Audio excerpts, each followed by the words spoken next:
ঠিক আছে, চল শুরু করছি। আচ্ছা, আমরা একদম জিরো থেকে যাবো। হ্যাঁ, টেনশনের কোনো ব্যাপার নেই। তো যারা অলরেডি 26-এর ব্যাচে আছে তাদের কাছে অ্যাডেড অ্যাডভান্টেজ। আমি দুটোই আলোচনা করছি, একদম জিরো থেকে সবকিছুই আলোচনা করব। আমাদের একদম প্রথম 26-এর ব্যাচে শুরুতেও যেরকম আলোচনা ছিল, এখানেও আলোচনা হবে, একদম জিরো থেকেই শুরু করব। তো আমার ইন্ট্রোডাকশন আমি দুটো ক্লাস নেব। আজকেরটা হচ্ছে ইন্ট্রোডাকশন পার্ট 1,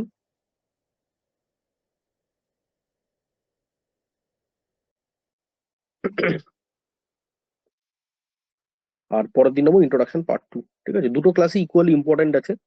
অনেকে ভাবতে পারে যে স্যার কি দরকার এই দুটো ক্লাসের, কারণ এই দুটো ক্লাসই হচ্ছে তোমার অ্যাকচুয়াল যে নেক্সট তুমি 1 বছর ধরে পড়বে, তো সেই পড়ার যে কি করবে আর কি করবে না, হ্যাঁ, ডুজ অ্যান্ড ডোন্ট যেটাকে বলে, তো এই প্রোজ অ্যান্ড কনস গুলো তোমাকে জেনে নিতে হবে, এবং কিভাবে আমরা ফলো করব, কিভাবে করব না, কোন কোন জিনিস আমরা অ্যাপ্লাই করব, কোন কোন জিনিস আমরা অ্যাপ্লাই করবো না, ইচ অ্যান্ড এভরিথিং আমরা আলোচনা করব 1 আর 2 তে। বেসিক্যালি 1-এ আমাদের বেসিক্যালি পড়া রিলেটেড থাকবে, আর 2 নম্বর ক্লাসটায় যেটা থাকবে সেটা হচ্ছে আমাদের পড়াশোনার বাইরে কিছু জিনিস ডিসকাশন করার থাকে, সেগুলো আমরা করবো। ঠিক আছে, তো আজকে মোর আর মোর আমি ইন্ট্রোডাকশন পার্ট 1-এই স্টিক করবো, কারণ কি এটা পড়া রিলেটেড যে সমস্ত আলোচনাগুলো আছে সেগুলোতে আমি বেশি মোর আর কি স্ট্রিক করবো। ঠিক আছে, তো এটা আমাদের ফার্স্ট ক্লাস 2027 ব্যাচে।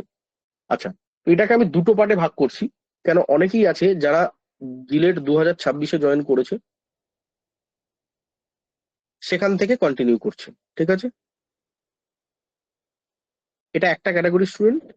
আর একটা ক্যাটাগরি স্টুডেন্ট হচ্ছে জাস্ট জয়েন করেছে, একটা দুটো ক্লাস অ্যাটেন্ড করেছে বা করেনি, একদম 27-এর থেকে ফ্রেশ স্টার্ট করছে। ঠিক আছে, একদমই ফ্রেশ। দুটো ক্যাটাগরির স্টুডেন্ট বেসিক্যালি এই ব্যাচে থাকছে। ঠিক আছে, মানে এই জিলেট 2027-এর ব্যাচে লাইভ ক্লাসে। আচ্ছা, তো যারা জিলেট 2026-এ অলরেডি কন্টিনিউ করছে, তারা যেহেতু আগে অলরেডি পড়ে নিয়েছে, আমি যখনই বেসিকটা করাবো ক্লাসটা পুরোটাই অ্যাটেন্ড করবো। এরকম নয় যে স্যার আগে অলরেডি পড়েছি বলে এখন ফাঁকি মেরে দিই, বা স্যার আমি তো জানি সবকিছু। করার দরকার নেই, আরেকবার নতুন করে ফ্রেশ জয়েন করো। পুরোনো জিনিসগুলো আরেকবার ঝালানো হয়ে যাবে, জিনিসগুলো আরো বেশি নাড়াচাড়া ঘাটা হয়ে যাবে। হ্যাঁ, আর এখন চেষ্টা করবে, যেহেতু তোমরা অলরেডি আরেকবার পড়ছো, এটা তোমার সেকেন্ড টাইম হচ্ছে, তোমার কাছে অ্যাডেড অ্যাডভান্টেজ কি তুমি এটা সেকেন্ড টাইম পড়ছো। তো ফার্স্ট টাইমে যে জিনিসগুলো একদম নতুন লেগেছে তোমার কাছে, এখন সেটা লাগবে না। তুমি এখন জিনিসগুলো একই জিনিস বারবার বারবার পড়বে। হয়তো তার 90% জিনিস হয়তো মনে আছে কারোর ক্ষেত্রে, আর হয়তো 10% জিনিস তাকে অ্যাড অন করতে হবে। তো এখন যারা এই ক্যান্ডিডেটটা মানে যারা কন্টিনিউ করছে, 2026-এ জয়েন করেছিলে, বাকিদের সাথে কন্টিনিউ করেছো, করে আবার নতুন করে এখন 27-এর ব্যাচে কন্টিনিউ করছো, তাদের যেটা স্ট্র্যাটেজি হবে, যখন আমি বেসিক ক্লাসগুলো পরপর পর করাতে থাকবো, তখন তোমরা কিন্তু মোর ফোকাস করবে কোশ্চেনে। কথা বোঝাতে পারলাম? ফর এক্সাম্পল, একটা এক্সাম্পল দিয়ে বোঝাই। ধরো আমি নেক্সট 3 নম্বর ক্লাসে, মানে আজকে তো পার্ট 1, কালকে পরের দিন হবে পার্ট 2, তারপরের দিন পার্ট 3। অ্যাকচুয়ালি পার্ট 3 থেকে আমাদের সিলেবাস শুরু হবে। তো পার্ট 3-তে যখন আমি করাবো, আমি let's say take an example, আমি অ্যালজেব্রা শুরু করলাম। ঠিক আছে, তো যারা 26 থেকে কন্টিনিউ করে আসছে, তারা এখন মোটামুটি জেনে গেছো। বেসিক ক্লাসটা করে নিলে, লাইভ ক্লাসটা অ্যাটেন্ড করে নিলে, আরেকবার পুরো ব্যাপারটা ঝালানো হয়ে গেল। যা যা ডাউট রয়েছে, যা যা আগে বুঝতে পারোনি, অলরেডি ইয়ে করেছো, সবকিছু জিজ্ঞেস করে নেবে। তো তোমার কাছে এক্সট্রা ডবল এটা অপরচুনিটি, সেকেন্ড অপরচুনিটি, যেটা ফার্স্ট অপরচুনিটি মিস করে গেছো, সেটা সেকেন্ড অপরচুনিটি পুরো ব্যাপারটাকে ঝালিয়ে নেবে। যা যা কোয়ারিজ, যা যা এই লাইভ ক্লাসে একদম সবকিছু ক্লিয়ার করে দেবে। এটা 1 নম্বর পয়েন্ট। 2 নম্বর পয়েন্ট, সিধা এটা কমপ্লিট হয়ে গেলে, যদি আগে নোট বানানো থাকে ভালো, যদি আগের নোট না বানানো থাকে তাহলে এখনই চটজলদি নোটটা বানিয়ে নেবে, বানিয়ে নিয়ে চলে যাবে সিধা প্র্যাকটিসে। হলো? কথা বুঝতে পারলে বাবা? যারা 26 থেকে কন্টিনিউ করে করে আসছো, ঠিক আছে, তাদের স্ট্র্যাটেজি এটা হবে, সিধা চলে যাবে প্র্যাকটিসে। ওই পার্টিকুলার চ্যাপ্টার রিলেটেড ওইটুকু টপিক অনুযায়ী যার কিছু ক্লাসে পড়াবো, সেটা related more and more practice করে নেবো। আচ্ছা, প্র্যাকটিসের রেফারেন্স কোথা থেকে পাবো? স্যার নোটটা কি দেখতে হবে? নোটটা দেখো, এবার আমি যেটা বললাম, যদি আগে ভালো করে আগের বছরটা ভালো করে মানে তৈরি করে থাকো, তাহলে ওটাকেই করো। শুধু এবছরের নতুন কিছু যদি পাও বা নতুন কিছু যদি আলোচনা হয় ক্লাসে, তাহলে সেইগুলোকে শুধু অ্যাড অন করে নেবে, নতুন করে বানানোর দরকার নেই। আর যদি না করে থাকো, তাহলে ফ্রেশ একবার বানিয়ে নাও, ফ্রেশ করে, নতুন করে। ঠিক আছে, আচ্ছা, আজকের ক্লাসে বারবার বলছি এটা ডিসকাশন ক্লাস, তো নিজেরা কিন্তু স্পিক আপ, মানে কথা বলো, কথা না বললে কিন্তু হবে না। প্রথম দুটো ক্লাস আমি কিন্তু নন এডুকেশনাল রাখি, তার কারণ একটাই, আমি চাই মোর অ্যান্ড মোর সবাই পার্টিসিপেট করুক, সবার সবার প্রবলেমটা ডিসকাশন করুক। কারণ প্রবলেমটা যতক্ষণ না জানা যাবে, ততক্ষণ অব্দি এফেক্টিভ প্রিপারেশন করা যাবে না। বুঝতে পারছো তো? তা আমি সমস্ত রকম চাইছি যে তোমরা নিজেরা বলো, এখানে কোনো আজকের কোনো এরকম ব্যাপার নেই যে তোমার ডিটেলে বলো, যা যা কোয়ারিজ আছে প্রিপারেশন রিলেটেড, মানে এডুকেশন রিলেটেড বাদ দিয়ে, এডুকেশনাল টপিক বাদ দিয়ে যা যা প্রবলেম ফেস করেছো, যদি 26-এর ক্যান্ডিডেট হও অলরেডি তোমরা দেখে এসছো কি কি প্রবলেম হচ্ছে, সেগুলো আমরা ডিসকাশন করি ক্লাসে। আর যারা একদম ফ্রেশ স্টার্ট করছো তারা তো অত কিছু এখন এক্সপিরিয়েন্স নেই, অতটা নেই, তারা জিরো থেকে শুরু করছে, তারা গো গো উইথ দ্য ফ্লো, তারা একদম ফ্লো এর সাথে চলো, তাদেরকে বিশেষ কিছু বলার নেই। আমি আসছি, তাদের পয়েন্টও আমি আসবো। আচ্ছা, এবার যেটা বলি যে এই রেফারেন্সটা কোথা থেকে ফলো করবো, এনি স্ট্যান্ডার্ড বুক, যেই মেন লেভেলের এনি স্ট্যান্ডার্ড রেফারেন্স, শর্টে লিখলাম এনি স্ট্যান্ডার্ড রেফারেন্স। এবার সেটা হতে পারে আর ডি শর্মা, হতে পারে সেটা ক্লাস 11-12-এর যদি কারোর কাছে বই থাকে বা জোগাড় করতে পারো বা বাড়িতে আছে অলরেডি, সেটা হতে পারে, মানে যেটা বেসিক্যালি এসএনডি হতে পারে স্টার্টিং এর জন্য, সেটা হতে পারে। অথবা আমি শুরুর দিন থেকে গ্রুপে দিয়ে রেখেছি, আবার আমি পাঠাবো, বারবার একই কথা বলে আসি, যে আমি সবসময় ফলো করাই খুব বেস্ট বই মার্কেটে অ্যাভেলেবেল, অনলাইনে অ্যাভেলেবেল, সব জায়গায় অ্যাভেলেবেল, সেটা হচ্ছে আইআইডি প্রেম কুমার।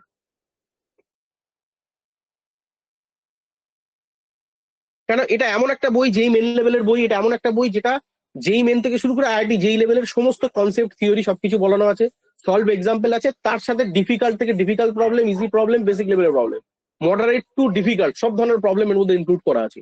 কেউ যদি এর সেট 1, সেট 2, সেট 3 এগুলো যদি কেউ কমপ্লিট করে নেয়, তার মোটামুটি 100% তার কভার আপ হয়ে যাবে সিলেবাস।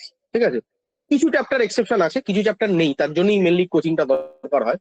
এবার একদম পুরোপুরি যে ম্যাথের 100% সিলেবাস শেষ করতে পারবে সেটা নয়, কিছু কিছু পার্ট থাকবে। তো কিছু পার্ট, সেগুলো আমি তো বলেছিলাম আগে, যে আমি যে নোট দেবো বা আমি যে রেফারেন্স গুলো প্রোভাইড করবো, সেখান থেকে তোমরা কন্টিনিউ করবে, তাহলেই হয়ে যাবে। ঠিক আছে, তো সেগুলো বাদ দাও, তো আপাতত এনি একটা রেফারেন্স নিয়ে নাও, যেটা থেকে এই পার্টিকুলার চ্যাপ্টার যেগুলো করাবো সেগুলোকে, যেহেতু অলরেডি তোমার আছে। আর যেটা বললাম, যে নোট যদি আগে তৈরি করা হয়ে থাকে, তোমরা 26-এর ব্যাচের সাথে যদি নোট তৈরি করে থাকো বেসিক ক্লাসগুলো, ঠিক আছে, তাহলে এখন এই নতুনবার যখন পড়াবো, নতুন যা কিছু শিখলে বা নতুন যা কিছু মাথায় আসলো, সেগুলো শুধু অ্যাড অন করো। আর যদি মনে হয় যে না স্যার আগের নোটটা ভালো করে হয়নি, বা তখন সবে সবে শুরু করেছিলাম অতটা বুঝতে পারছিলাম না, বা স্যার প্রবলেম হচ্ছিল, তো এখন সেকেন্ড অপরচুনিটি তোমার কাছে, লাস্ট অপরচুনিটি, এখন কি করো, পুরো নোটটাকে একদম একদম একদম দামদার একটা নোট বানাও, একদম পুরো জিরো থেকে একদম অ্যাডভান্স লেভেল অব্দি বানিয়ে ফেলো। ঠিক আছে, এবং সাথে যেটা করবে, যেটা তোমাদের কাছে বেসিক অ্যাডভান্টেজ, এটাই আমি কেন বলি যে যত আগে শুরু করবে তত বেটার। ঠিক আছে, আজকে কেউ যদি 27-এ দিচ্ছে না, 28-এর যে ব্যাচ আছে তার কাছে এটা সেকেন্ড অপরচুনিটি, কারণ সে আরেকবার পরে অপরচুনিটি পাবে, সে তার কাছে আরো বেশি অপরচুনিটি রয়েছে। তো তোমার কাছে এখন সেকেন্ড টাইম অপরচুনিটি, তুমি আরেকটা কাজ করতে পারো, এখনই সাথে শর্ট নোটটাকে বানিয়ে নাও। ঠিক আছে, আচ্ছা, যারা নতুন আছে তাদের ক্ষেত্রে একটা প্রবলেম আছে, সে এখনই শর্ট নোটটা বানাতে পারবে না, কারণ তাকে আরো মোর অ্যান্ড মোর প্র্যাকটিস করতে হবে। ঠিক আছে, কারণ সেটা ফার্স্ট টাইম শুরু করছে, তার কাছে শর্ট নোট বানাতে গেলে একটু আটকাবে। কিন্তু তোমার কাছে এখন তুমি সেকেন্ড টাইম পড়ছো, তুমি জানো, এবার তোমার ফাঁক ফোকর জানা হয়ে গেছে, তো তুমি এবার শর্ট নোটটা নামতে পারো। তো মেন যেটা আমি বলবো, নোট যদি আগে তৈরি করা থাকে অ্যাড অন করো, নয়তো নিউ নোট বানাও। আর যারা 26 থেকে এখনই কন্টিনিউ করে এসছো, তারা কি করো, সাথে শর্ট নোটটা এখনই বানিয়ে নাও। হলো, তোমরা মেন এখন শর্ট নোটে ফোকাস করো। আর আগের নোটটা যদি আপডেট করার হয়, এই ক্লাস থেকে করে আপডেট করে নাও। আর মেন হচ্ছে ক্লাসে ডেলি জয়েন করে ডাউট গুলোকে ক্লিয়ার করো, তোমাদের কাজ এখন মেন এটা, ডাউটসটাকে ক্লিয়ার করে নাও। বোঝাতে পারলাম? দরকার হলে মোটামুটি টপিক তো জানোই তোমরা, মোটামুটি গোনাগুনতি টপিক আছে। প্রথমে অ্যালজেব্রা 1, অ্যালজেব্রা 2 হবে, তারপরে লগারিদম 1, লগারিদম 2 হবে, তারপরে ট্রিগোনোমেট্রির 4টে ক্লাস হবে। ঠিক আছে, তারপরে এপিজিপি হবে 2টো ক্লাস। এইভাবে মোটামুটি আগের মতনই স্ট্রাকচার থাকবে। ঠিক আছে, শুধু একটা দুটো টপিক অ্যাড হবে, যেটা আগের আগের বছর আমি অতটা মানে ডিটেলে করাইনি। এখানে সামেশনের উপর একটা করাবো, সেট থিওরির উপর করাবো, দুটো তিনটে এক্সট্রা ক্লাস হয়তো করাবো তোমাদের সাথে ব্যাচে। ঠিক আছে, যেগুলো ওদের আগের ব্যাচে আমি ভিডিও দিয়ে দিয়েছি, তোমাদের ব্যাচে ওটা লাইভে করিয়ে দেবো, যেহেতু টাইম আছে এখন। ঠিক আছে, তো এইটা ব্যাপার। এবার বলো, এখানে আর কিছু বলার আছে যারা 26 থেকে কারণ আমি যতদূর জানি আমার গ্রুপে এখন অব্দি যারা আছে 26 থেকে মনলি কন্টিনিউ করছে সবাই, তোমরা যারা আছো। তো এবার আমাকে বলো, এখানে কিছু জিজ্ঞেস করার আছে? ঠিক আছে, মোটামুটি বোঝা গেল কি বললাম। মেন ফোকাস করবে প্র্যাকটিসে, আগের নোট বানানো থাকলে অ্যাড অন করবে, না তো নতুন নোট ফ্রেশ বানাবে। আর শর্ট নোটটা সাথে বানিয়ে নেবে, বেসিক চ্যাপ্টারে শর্ট নোটটা যেন কমপ্লিট হয়ে যায়, কারণ এরপর টাইম পাবে না। ঠিক আছে, আর মেন হচ্ছে যেটা, পারলে আগের ক্লাসগুলো দেখে নিয়ে বা আগের নোট ফোট গুলো ফলো করে নিয়ে ক্লাসে এসে মোর ডাউটটা ক্লিয়ার করে নেবে, বেসিক ম্যাথের যে ক্লাসগুলো চলবে এখন আপাতত নেক্সট 2.5 মাস থেকে 3 মাস। ঠিক আছে, এইটা মেনলি করো। এবার আসি একদম ফ্রেশ যারা স্টার্ট করছে, মানে একদম জিরো, কিচ্ছু নেই, জিরো থেকে যারা স্টার্ট করছে বা করবে আগামী দিনে, তাদের ক্ষেত্রে এত কিছু মগজমারি, এত কিছু চিন্তা, অনেকে ভাবছে স্যার এ বাবা কি হলো, স্যার এত কিছু বলে দিল, কি ব্যাপার, আমি কি করবো? কিচ্ছু করার দরকার নেই, গো উইথ দ্য ফ্লো। আগেও বলেছিলাম কি করবে, কিছুই নয়, প্রতিদিন লাইভ ক্লাস অ্যাটেন্ড করবো। ক্লাস যেই এন্ড হয়ে যাবে, স্যারের যে নোটটা, ক্লাস নোটটা পাঠানো হয়, নোটটা ভালো করে দেখবো। সেই নোটটা থেকে নিজের যে ফুল নোট, সেই ফুল নোটটাকে আমি বানাবো। কমপ্লিট হলো। ফুল নোট বানানো হয়ে গেলে ক্লাসে যেগুলো অ্যাসাইনমেন্ট বা বেসিক প্রবলেম যেগুলো করানো হবে সেগুলোকে নোট ডাউন করব, বা অ্যাসাইনমেন্ট দিলে সেগুলোকে সলভ করব। তারপর এদের মতনই যে রেফারেন্স গুলো আমি এবছরের জন্য আবার রেফারেন্স যে প্রোভাইড করবো, সেই রেফারেন্স থেকে যতটা পসিবল সেটাকে কমপ্লিট করো। বোঝা গেল? তাহলে যারা 26 থেকে কন্টিনিউ করে এটা সেকেন্ড টাইম চলছে, মানে সেকেন্ড টাইম ফ্রেশ স্টার্ট করছো, তাদের স্ট্র্যাটেজিটা এরকম হবে। আর যারা একদম জিরো থেকে শুরু করছে তাদের এত কিছু মগজবাড়ি করার দরকার নেই, এত কিছু চিন্তার করা নেই, কারণ আবার একই জিনিসই একই ভাবে শুরু হবে। তো তোমরা কি ক্লাসটা চেষ্টা করবে লাইভ ক্লাসটা যেন মিস না হয়, লাইভ ক্লাসটা ভালো করে অ্যাটেন্ড করো, go with the flow, sir যেরকম বলছে যেভাবে পড়ানো হচ্ছে সেইভাবে শুরু করো। অ্যান্ড মোস্ট ইম্পর্টেন্ট যেটা, নোটটাকে তৈরি করো, কারণ যারা 26 থেকে অলরেডি এখানে আসছে তাদের অনেকের নোট আমি জানি তৈরি হয়ে গেছে, তারা শুধু এখানে আপডেট করবে বা যে ডাউট গুলো আগের বছর যেগুলো অতটা ভালো করে বুঝতে পারেন সেই টপিক গুলো ঝালাবে তারা। কিন্তু তোমাদের কাছে কিন্তু জিরো থেকে সবকিছু আবার ডেভেলপ করতে হবে, জিরো থেকে একদম সবকিছু শিখতে হবে, এবং চেষ্টা করবে যতটা যা প্রবলেম সেটা লাইভ ক্লাসে 90% কমপ্লিট করে নেবার। যদি প্রবলেম কিছু থেকে থাকে, যদি সেই দিনকে ক্লাসের মধ্যে মানে অ্যাটেন্ডের সময় তুমি যদি না বলতে পারো, অসুবিধা কিছু নেই, নেক্সট ক্লাসে অবশ্যই নেক্সট টপিক শুরু করার আগে একটু বলে দেবে যে স্যার আগের দিনের ক্লাসের এই জায়গাটা একটুখানি আমার বাড়িতে পরেও দেখেছি আমার বুঝতে একটু প্রবলেম হয়েছে, এই জায়গাটা যদি একটু বলে দেন, এটা কিন্তু অবশ্যই করে নেবে। ঠিক আছে? করা হয়ে গেলে যেটা ফুল নোট বললাম, ফুল নোটটাকে রেডি করে দেবে, এই হলো গল্প। আচ্ছা, এই বোঝা গেছে এখন অব্দি কি বললাম? হ্যাঁ স্যার। ওকে, হ্যাঁ স্যার। এবার আসি সিলেবাসে। বলার কিছু নেই, তোমরা অলরেডি আগে থেকে কন্টিনিউ করেছো, তাও ফর্মালিটির জন্য আমাকে বলে দিতে হবে। তোমরা সবাই জানো math, physics, chemistry and FTPL, এই 4টে সাবজেক্ট আছে।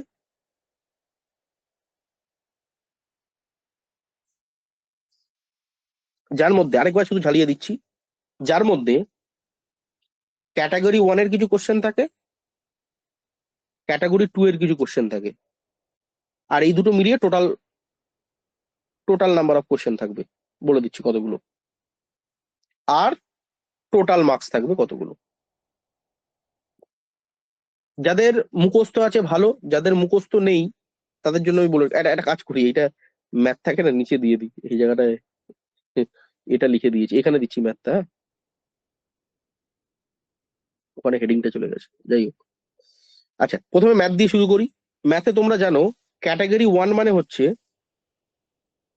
মনে আছে না ভুলে গেছো, 1 মার্কসের কোশ্চেন, এমসিকিউ। যেটা, হ্যাঁ MCQ 1 মার্কসের কোশ্চেন, যেটা যদি ভুল করো তাহলে কিন্তু নেগেটিভ হবে -1/4।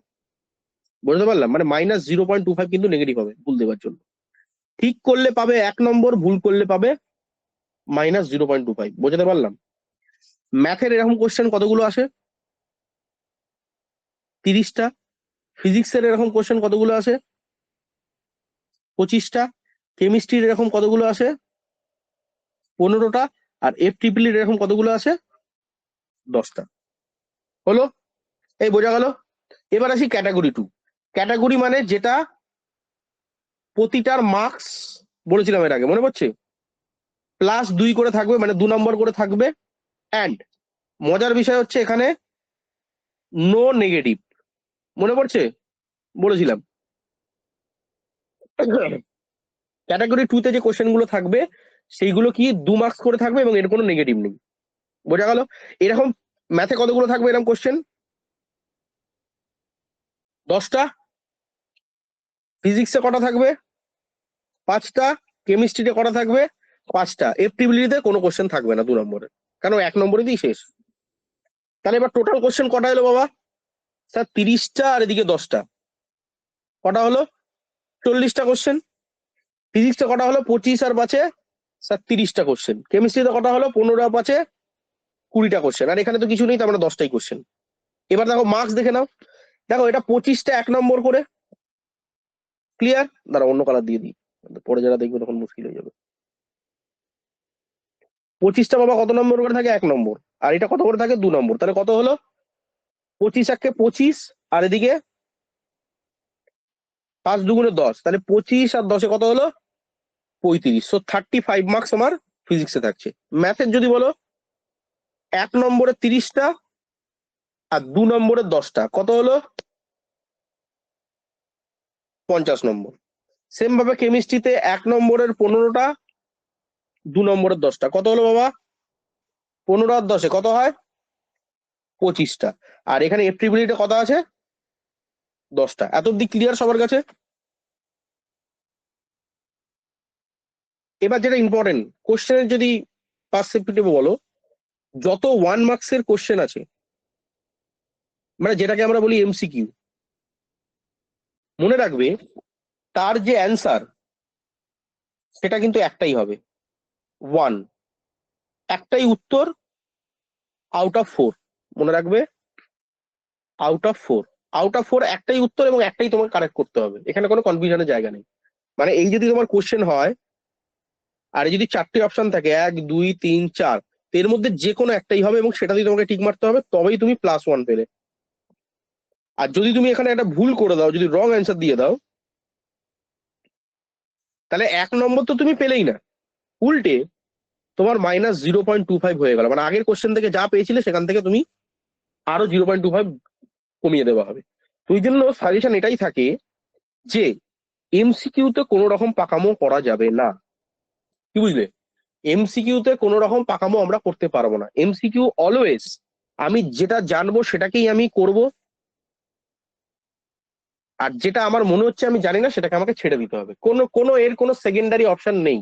আমি বারবার বলছি, এর আগেও বলেছি, আজ থেকে 7-8 মাস আগে যখন শুরু করেছিলাম 26-এর ব্যাচ, তখন ওই একই কথা বলেছিলাম। 27-এর ব্যাচে এসেও কিন্তু আবার একই জিনিস বলছি, একটু জাস্ট ঝালিয়ে নেওয়া, তোমাদের জিনিসগুলোকে একটু মনে করে নেওয়া, আর কিছুই নয়। এগুলো সবই বলেছি, তো একটু মনে করে নেওয়া। আচ্ছা, আরেকটা জিনিস আমি স্কিপ করে গেলাম, সেটা হচ্ছে যে বলতো টোটাল কতগুলো কোশ্চেন আছে এনিওয়ান?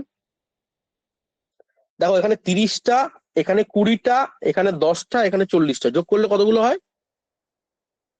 40 আর 10-এ 50, আর 30 আর 20 50, 50 50, 100টা কোশ্চেন।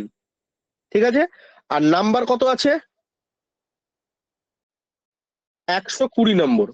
তো এই হিসাবে যদি দেখো, 100টা কোশ্চেন 120 নম্বর, তাহলে অ্যাভারেজ কি বলে গো? অ্যাভারেজ জানো তো? অ্যাভারেজ কি বলে? 100টা জিনিসের দাম 120 টাকা ধরে নাও, তাহলে একটা জিনিসের দাম কত? এনিওয়ান?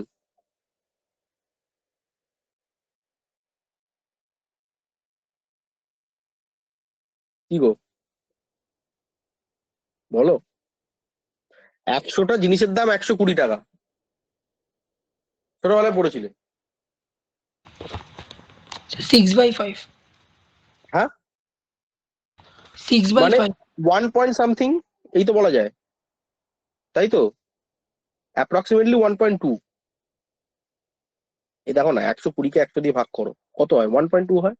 মানে অ্যাভারেজ একটা কি আইডিয়া পাচ্ছি, দেখো আইডিয়াটা কি বলে, দেখো ম্যাথামেটিক্যালি প্রুভ করে দিচ্ছি। 1.2 করে, মানে তুমি মিশিয়ে যদি করো, মানে ধরো তুমি এমসিও করছো কারেক্ট কিছু, আর কিছু তুমি 2 মার্কসেরও কারেক্ট করছো, এরকম ভাবে যদি অ্যাভারেজ দেখি, তাহলে 1.2 আমার মোটামুটি অন অ্যান অ্যাভারেজ পার কোশ্চেনে আমার, মানে পার হিসাবে যদি আমি দেখি, তাহলে 1.2 করে আমার অ্যাভারেজ হচ্ছে। এবার এটা এক্স্যাক্টলি হচ্ছে না, কারণ কিছুতে 1 নম্বর আছে, আবার কিছুতে 2 নম্বর আছে, তাই না?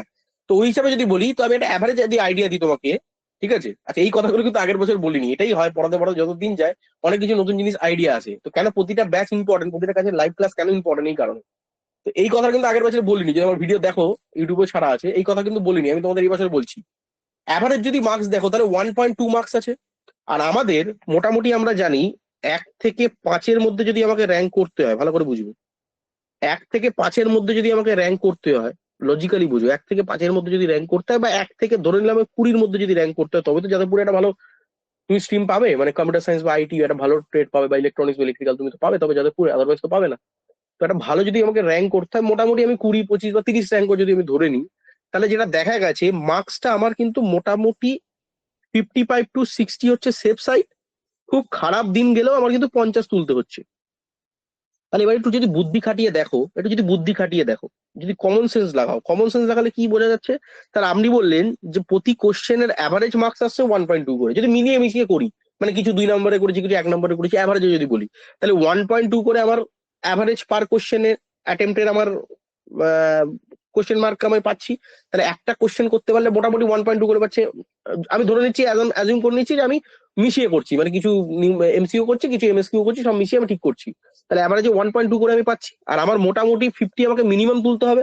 তাহলে এবার তুমি যদি 50-কে, এখানে নিচে দেখাই, তাহলে অ্যাভারেজ নাম্বার অফ অ্যাটেম্প তুমি যদি বার করতে চাও,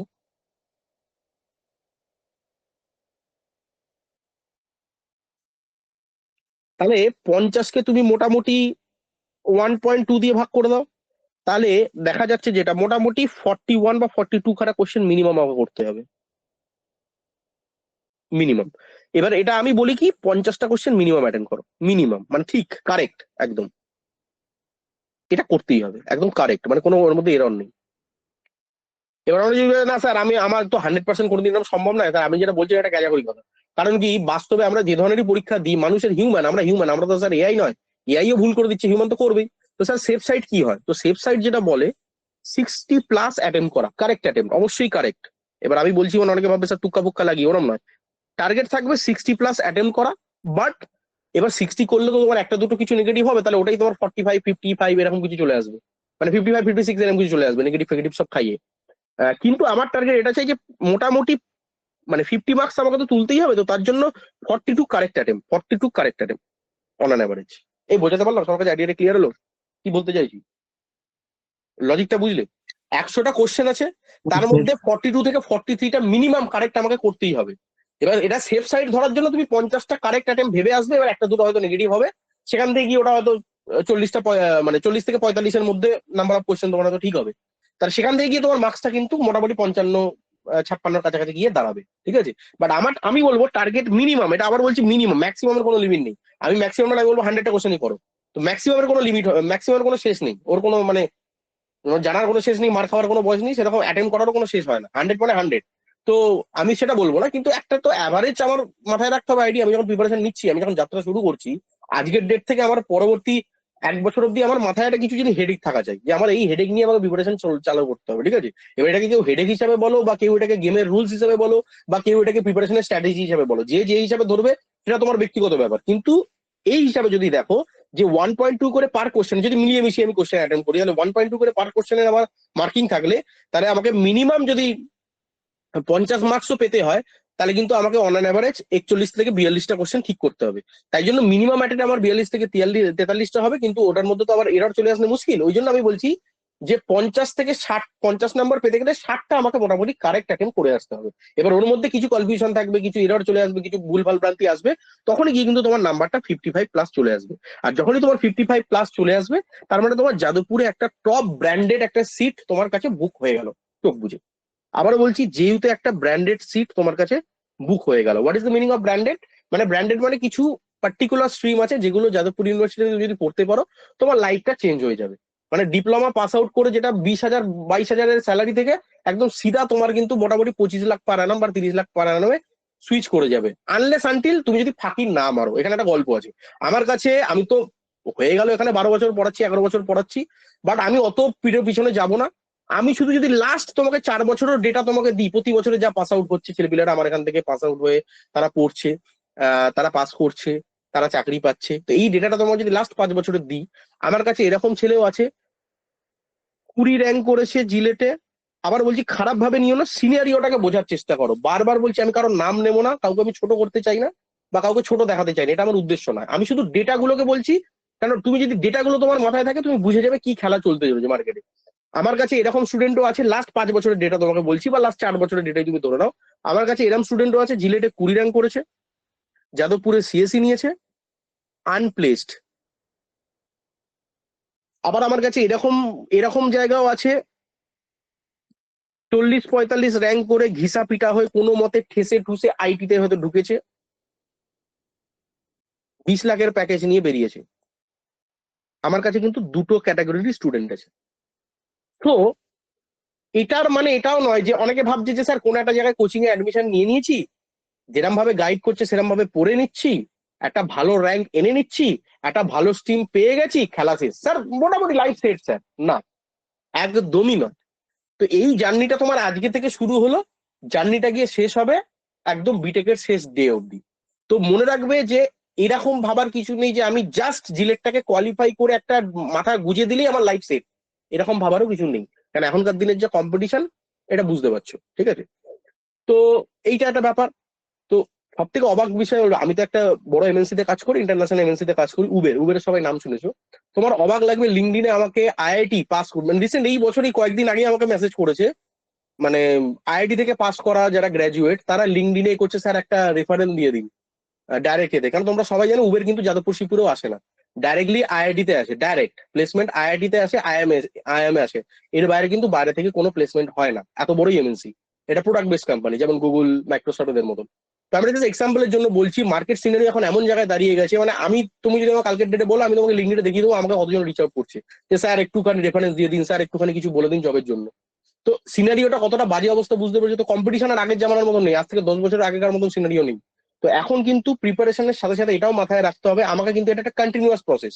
কেউ যদি শুধু এটা ভাবে যা হোক করে স্যার বলেছে যা হোক করে মাথাটা গুঁজে দিই, তাহলে আমার খেলা মনে হয় শেষ হয়ে গেল। একদমই নয়, একদমই নয়। এটা আজ থেকে 5 বছর আগে হলে গল্পটা ছিল, কিন্তু এখন কিন্তু সেটা হবে না বাবা, একদম মাথায় রেখে দাও।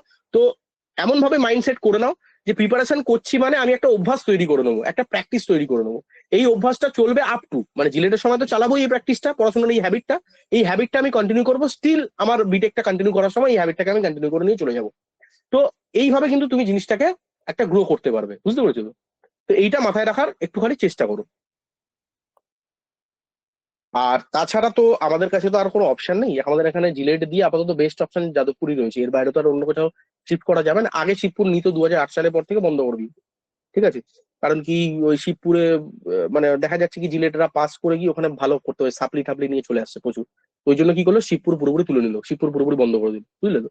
তো এখন আমাদের কাছে ভালো অপশন বলতে only one and only solution হচ্ছে আমার যাদবপুর। হলো। স্যার সিইউ আচ্ছা, কি কোথায় এখন ছিলাম? সিট দিচ্ছে? হ্যাঁ হ্যাঁ, কি কি বুঝতে পারলাম না, আগে বলো। বলছি ক্যালকাটা ইউনিভার্সিটি কি স্যার জিলেটের জন্য সিট দিচ্ছে হ্যাঁ এবছর দেখো, থেকে? জেনারেলি দেয়, কিন্তু আগের বছরটা একটু গন্ডগোল হয়েছে, সেরকম কিছু দেয়নি অ্যাভারেজে, বুঝতে পেরেছো তো? তো জেনারেলি দেয়, এমনি আমি নর্মাল। এবার দেখো, এবার অনেকে, আমি বলছি কি, এবার অনেকে গার্জেনরা ফোন করছে আমাকে, রিসেন্ট ডেজে ফোন করছে অনেকে, ফোন করে এটা বলছে স্যার এই তো আগের বছর তো স্যার ওটা দিল না, আগের বছর স্যার ওটা দিল না। আরে বাবা, আগের বছরটা একটা এক্সেপশনাল কেস, যেটা ওবিসির কেস নিয়ে ঝামেলা টামেলা হয়েছে, এটা এক্সেপশনাল কেস। ওটাকে ধরে তুমি কেন জিলেট প্রিপারেশনটা কনসিডার করছো? আগের বছরের কথা ভুলে যাও, তুমি রেগুলার ভাবো, মানে নর্মাল ডেজে ভাবো, মানে নর্মাল বছরগুলোর কথা ভাবো। তো নর্মাল বছরগুলোর কথা যদি ভেবে নাও তাহলে কিন্তু সিইউ এলিজেবল, ঠিক আছে? এবার আগের বছরটা একটু ডামাডোল হয়েছে, এটা আমরা সবাই জানি, এটা আমরা সবাই জানি। আগের বছর একটু ডামাডোল সিচুয়েশন চলেছে, কেন ওবিসির কেস বাগারা এসব চলেছে, ইউনিভার্সিটি অ্যাডমিশন গুলো সব পিছিয়ে গেছে, সবকিছু হোল্ডে হয়ে গেছিল। তো আগের বছরটা একটা এক্সেপশনাল ইয়ার। আমার দেখা 2016, এইটা কোভিড এর ইয়ার, এইগুলো হচ্ছে এক্সেপশনাল। আমার দেখা 3-4টে বছর আমি দেখেছি যে এইরকম প্রবলেম। তো এই প্রবলেম গুলো কিন্তু প্রত্যেক বছর আসবে না, এটা লাকিলি মানে আনলাকিলি বলতে পারো যে এই 2-3টে বছরই দেখা গেছে, কিন্তু সারা বছর হবে না। এবার তোমার প্রশ্ন যদি আসি কি স্যার তাহলে কি সিইউ বা আদার্স ইউনিভার্সিটি গুলো নেবে, ডেফিনেটলি নেবে, তোমাদের বেলা থেকে তো ডেফিনেটলি নেবে। যদি না এরকম কোনো সার্কামস্টেন্সেস আবার ক্রিয়েট হয়, বুঝতে পারছো তো? আশা করছি এরকম কোনো সার্কামস্টেন্সেস আর ক্রিয়েট হবে না in future. But in general তুমি যদি বলো, বাকি সব কলেজগুলো এবার নেবে এবং সিটও বেশি থাকবে পরের বছর থেকে, বুঝতে পারছো তো? এই হলো ব্যাপার, কোথায় ছিলাম? হ্যাঁ, তো অ্যাভারেজ মার্কিং থেকে আমরা যেটা বুঝলাম, তাহলে আমি একদম পুরো সামারাইজ করে দিচ্ছি। তাহলে আমাদের টার্গেট থাকবে মিনিমাম মিনিমাম 45, সেফ যদি বলো 50, আলট্রা সেফ বা সিকিউর বলতে পারো 60+, বুঝলে? বোঝা গেল? মিনিমাম 45 আমাকে নাম্বার অফ কোশ্চেন অ্যাটেন্ড করতেই হবে, সেফ সাইড হচ্ছে 50, আলট্রা সেফ সাইড বা একদম সিকিউর করে বসে আছো তাহলে 60+ যদি পড়া যায়। অবশ্যই এটা কারেক্টের কথা বলছি, এরকম নয় যে টুক্কা লাগানো, এটা কারেক্ট অ্যাটেম্প বলছি, ঠিক আছে? সেরকম ভাবে মার্কস এর কথা যদি বলি যে স্যার অত আমার অ্যাটেম্প ফ্যাটেম্প গুলি মেরেছে, সেটা দিন স্যার। অ্যাটেম্প ফ্যাটেম্প গুলি মেরেছে কেন? কারণ আমি শুরুতেই বলেছিলাম যে এখানে তোমাদের মধ্যেই, ধরো আমি কথার কথা বলছি, 10 জন আছে, 10 জনের মধ্যে তোমাদের মধ্যেই হবে 2জন হয়তো ম্যাথকে বেশি ফোকাস করছে, 2জন হয়তো কেমিস্ট্রিকে বেশি ফোকাস করছে, 2জন হয়তো আবার ম্যাথ আর কেমিস্ট্রি বা ফিজিক্স বা কেমিস্ট্রিকে কম্বিনেশন করছে।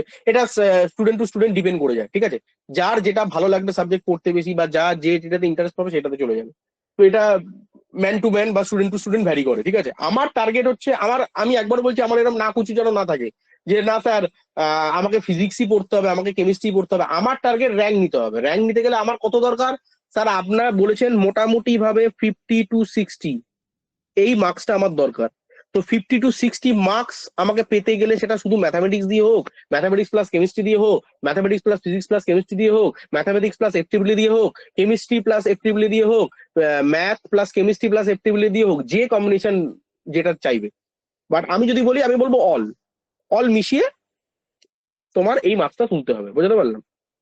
আচ্ছা, এবার অনেকে বলে যে স্যার যতই বলুন একটা ভয়ের জায়গায় এসে যাচ্ছে। আমি তোমাকে ম্যাথামেটিক্যালি প্রুভ করে দেখাতে পারি এই যে মার্কসটা আমি যেটা বলছি এটা কোনো গ্যাজাঘাটি কথা না, এটা একদম যদি সিরিয়াস স্টুডেন্ট হয় এবং যদি কেউ ভালোভাবে পড়াশোনা করে থাকে, এই আমি তোমাকে ম্যাথামেটিক্যালি প্রুভ করে দেখাতে পারি এই 50 থেকে 60 মার্কস তোলাটা এমন কিছু বড় ব্যাপার না।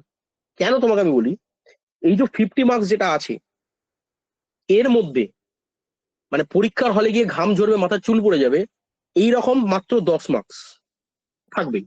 বাকি 40 মার্কস যদি সিরিয়াস ভাবে পড়াশোনা করো, কারোর বাবার ক্ষমতা নেই এই 40 মার্কস তোমাকে না পাবানো। কি বলছি কথাটা বুঝতে পারছো? মানে কি, যদি পড়াশোনা করে তুমি যদি যাও, প্র্যাকটিস করে তুমি যদি যাও, কারোর এত বড় ক্ষমতা নেই যে তোমাকে এই 40-এর কম তোমাকে কেউ পাওয়াবে। আমি বারবার বলছি যারা পড়াশোনা করে যাচ্ছে, টুক্কা লাগাতে যাচ্ছেন তাদের কথা বলছি না, যারা পড়াশোনা করে ভালো করে প্রিপারেশন নিয়ে 1 বছর ভালো করে প্রিপারেশন করে যারা যাচ্ছে, ঠিক আছে? আর আমি 10 নাম্বারটা ফাউ নাম্বার ধরে নিলাম, তাহলে আমাকে অ্যাকচুয়ালি ভেবে দেখো তো, আমি তো বলেছি 50 মিনিমাম, 50 মিনিমাম, তার মধ্যে যদি 40 আমি ঠিকঠাক পড়াশোনা করি, শুধু ম্যাথ থেকে আমার 40 হয়ে যাচ্ছে। আর বাকি কি 10 নম্বর, কি বাকি এতগুলো সাবজেক্ট থেকে 10 নম্বর পাওয়াটা সম্ভব না? কারেক্ট? এবার অনেকে বলবে স্যার আমার ম্যাথ অত স্ট্রং নয়, আমি ম্যাথ তো অনেক খুব স্ট্রাগল করি, ছোটবেলা থেকে আমার ম্যাথের স্ট্রাগল আছে। স্যার আমি ম্যাথটা করবো, আমি বলছি না করবো না, কিন্তু স্যার আমি একটু বেশি ফোকাস করবো স্যার এফটিবিলি বা কেমিস্ট্রিতে। তো গল্পটা আমার একই হলো, দুটো সাবজেক্ট মিলিয়ে দেখো এখানে 25 আছে আর 10 আছে, 35 আছে। তো একই ব্যাপার, আমি বললাম যে তুমি যদি বাকি দুটো সাবজেক্ট মিলিয়ে আমি 35 পাই, ঠিক আছে, তাহলে এখানে 5 নম্বর শর্ট, তাহলে এখানে শুধু 5 নম্বর অ্যাড হবে, আর 15 নম্বর কি আমি বাকি সাবজেক্টগুলো থেকে তুলতে পারবো না? কথা বুঝতে পেরেছো? তো তুমি যদি ম্যাথামেটিক্যালি ভালো করে ভেবে দেখো, সেটা ম্যাথ কেমিস্ট্রি হোক, কেমিস্ট্রি এফটিবিলি হোক, যে কোনো দুটো সাবজেক্টে তুমি যদি ভালো করে রেডি করে নিতে পারো আউট অফ 4, 4টে সাবজেক্টের মধ্যে যদি যে কোনো দুটো সাবজেক্টে তুমি যদি মাস্টার হতে পারো, তাহলে কিন্তু তোমার 50 নাম্বার তুলতে ঘাম ঝরানোর কিছু নেই বা টেনশনের মতন কিছু জায়গা আমি দেখছি না। ম্যাথামেটিক্স তাই বলছে যে কোনো প্রবলেমের জায়গা হবে না। এবার এখান থেকে তুমি যদি প্রো বা প্রো ম্যাক্স লেভেলের প্রিপারেশনটাকে নিয়ে চলে যাও, মানে আরো যদি সিরিয়াস ভাবে করতে পারো, তাহলে দেখা যাবে যে এই 50, যেটা আমি 50 বলছি মিনিমাম, এটাই কারোর কারোর ক্ষেত্রে 60 to 70 হয়ে যাবে। যদিও বা 70 কেউ পায় না, 60 to 63 হাইয়েস্ট র্যাঙ্ক 1 চলে আসবে, বা 65 আসলে র্যাঙ্ক 1 বা 2 চলে আসবে তোমার অল ওভার ওয়েস্ট বেঙ্গল। তো এই হচ্ছে আমার গল্প সিনারিও। তো সেই ক্ষেত্রে আমাদের প্রিপারেশনের মাথায় এটাই রাখা উচিত যে স্যার আমি যেন কোনো এনি হুক অর হুক, আমাকে যে কোনো কারণেই হোক, আমি এমন ভাবে সাবজেক্টের কম্বিনেশন, এমন ভাবে প্রিপারেশনটাকে রেডি করব সো দ্যাট আমার যেন 50 নাম্বার মিনিমাম সিকিউর হয়। তার জন্য আমাকে যতটা পড়ার লাগবে আমাকে ততটা পড়তে হবে। এটাই আমার ডে 1 থেকে মাথায় থাকা চাই। হলো? বোঝাতে পারলাম? আচ্ছা, এবার আসি তোমার ওই কোশ্চেনের প্যাটার্নটাকে একটু ডিসকাস জাস্ট করে দিই। এমসিকিউ মানে তো জানো, বলার কিছু নেই। এমএসকিউ তো স্যার একবার বলে দেবো। এমসিকিউ মানে জানো তো, একটাই কারেক্ট হবে, আর ঠিক হলে কি পাবে? 1 নম্বর, আর ভুল হলে কি পাবে? -0.25। হলো? এবার আসি এমএসকিউ। এটা কি থাকবে? 2 মার্কস থাকবে, ঠিক হলে পাবে 2 মার্ক, ভুল হলে পাবে 0। আরেকটা মজার বিষয় হচ্ছে এটার ক্ষেত্রে থাকে পার্শিয়াল মার্কিং, যেটা তোমার পিওরলি এমএসকিউ আছে। কথা বুঝলে কি বুঝলে না? যেটা 1 or more অপশন কারেক্ট,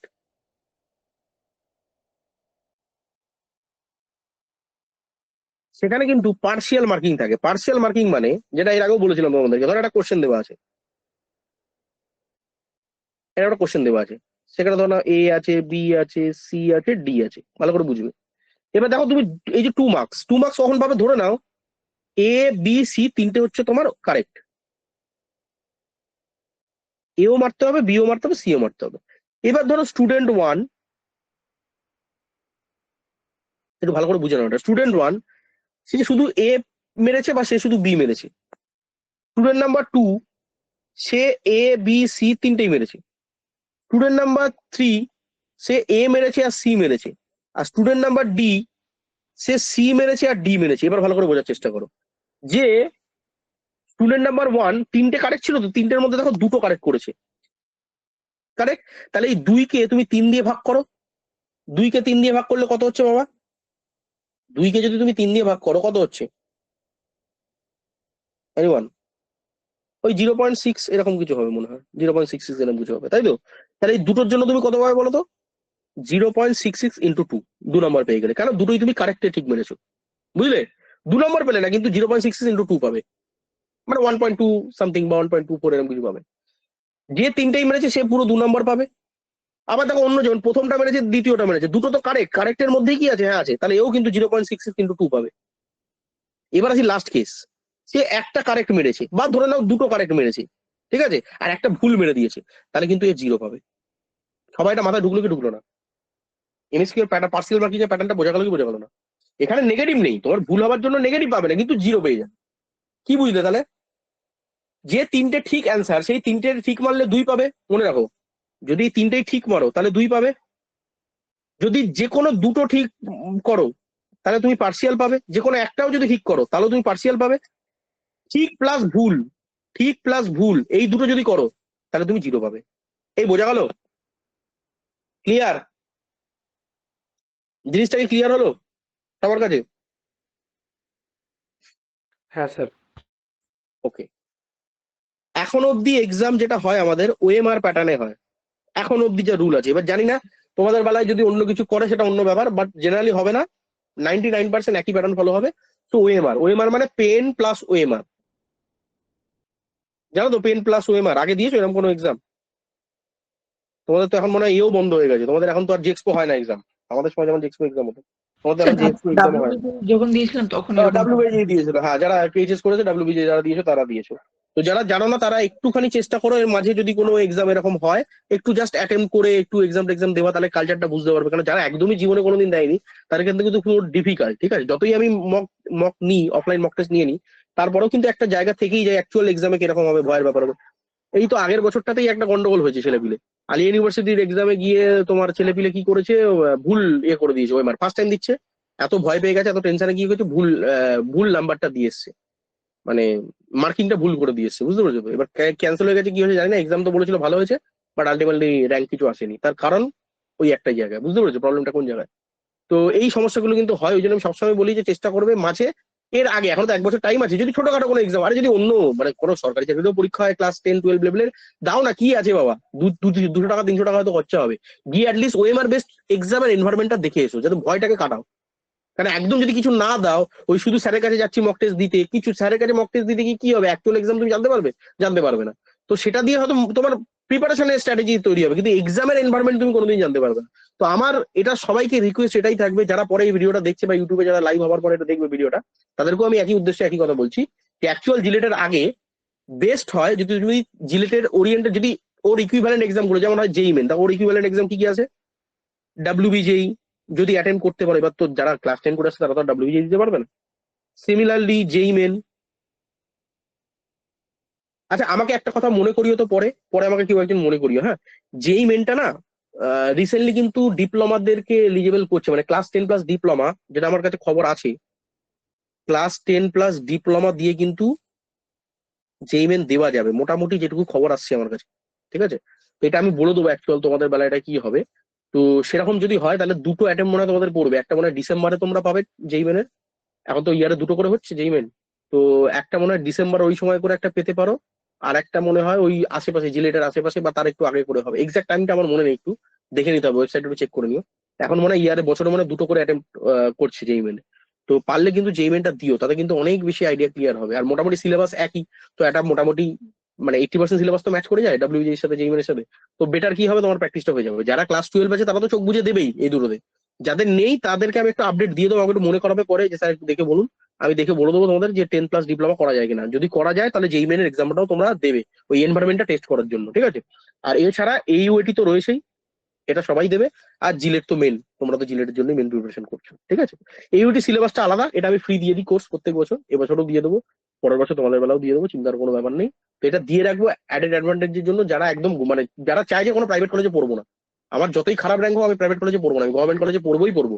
তো তাদের জন্য সিকিউর করার জন্য মাল্টিপল অপশন জাস্ট খুলে রাখা ব্যাকআপ প্ল্যান হিসেবে, ঠিক আছে? তো ইউএটি এক্সামটাও দেবে তোমরা, আমি রিকোয়েস্ট করবো দেবে।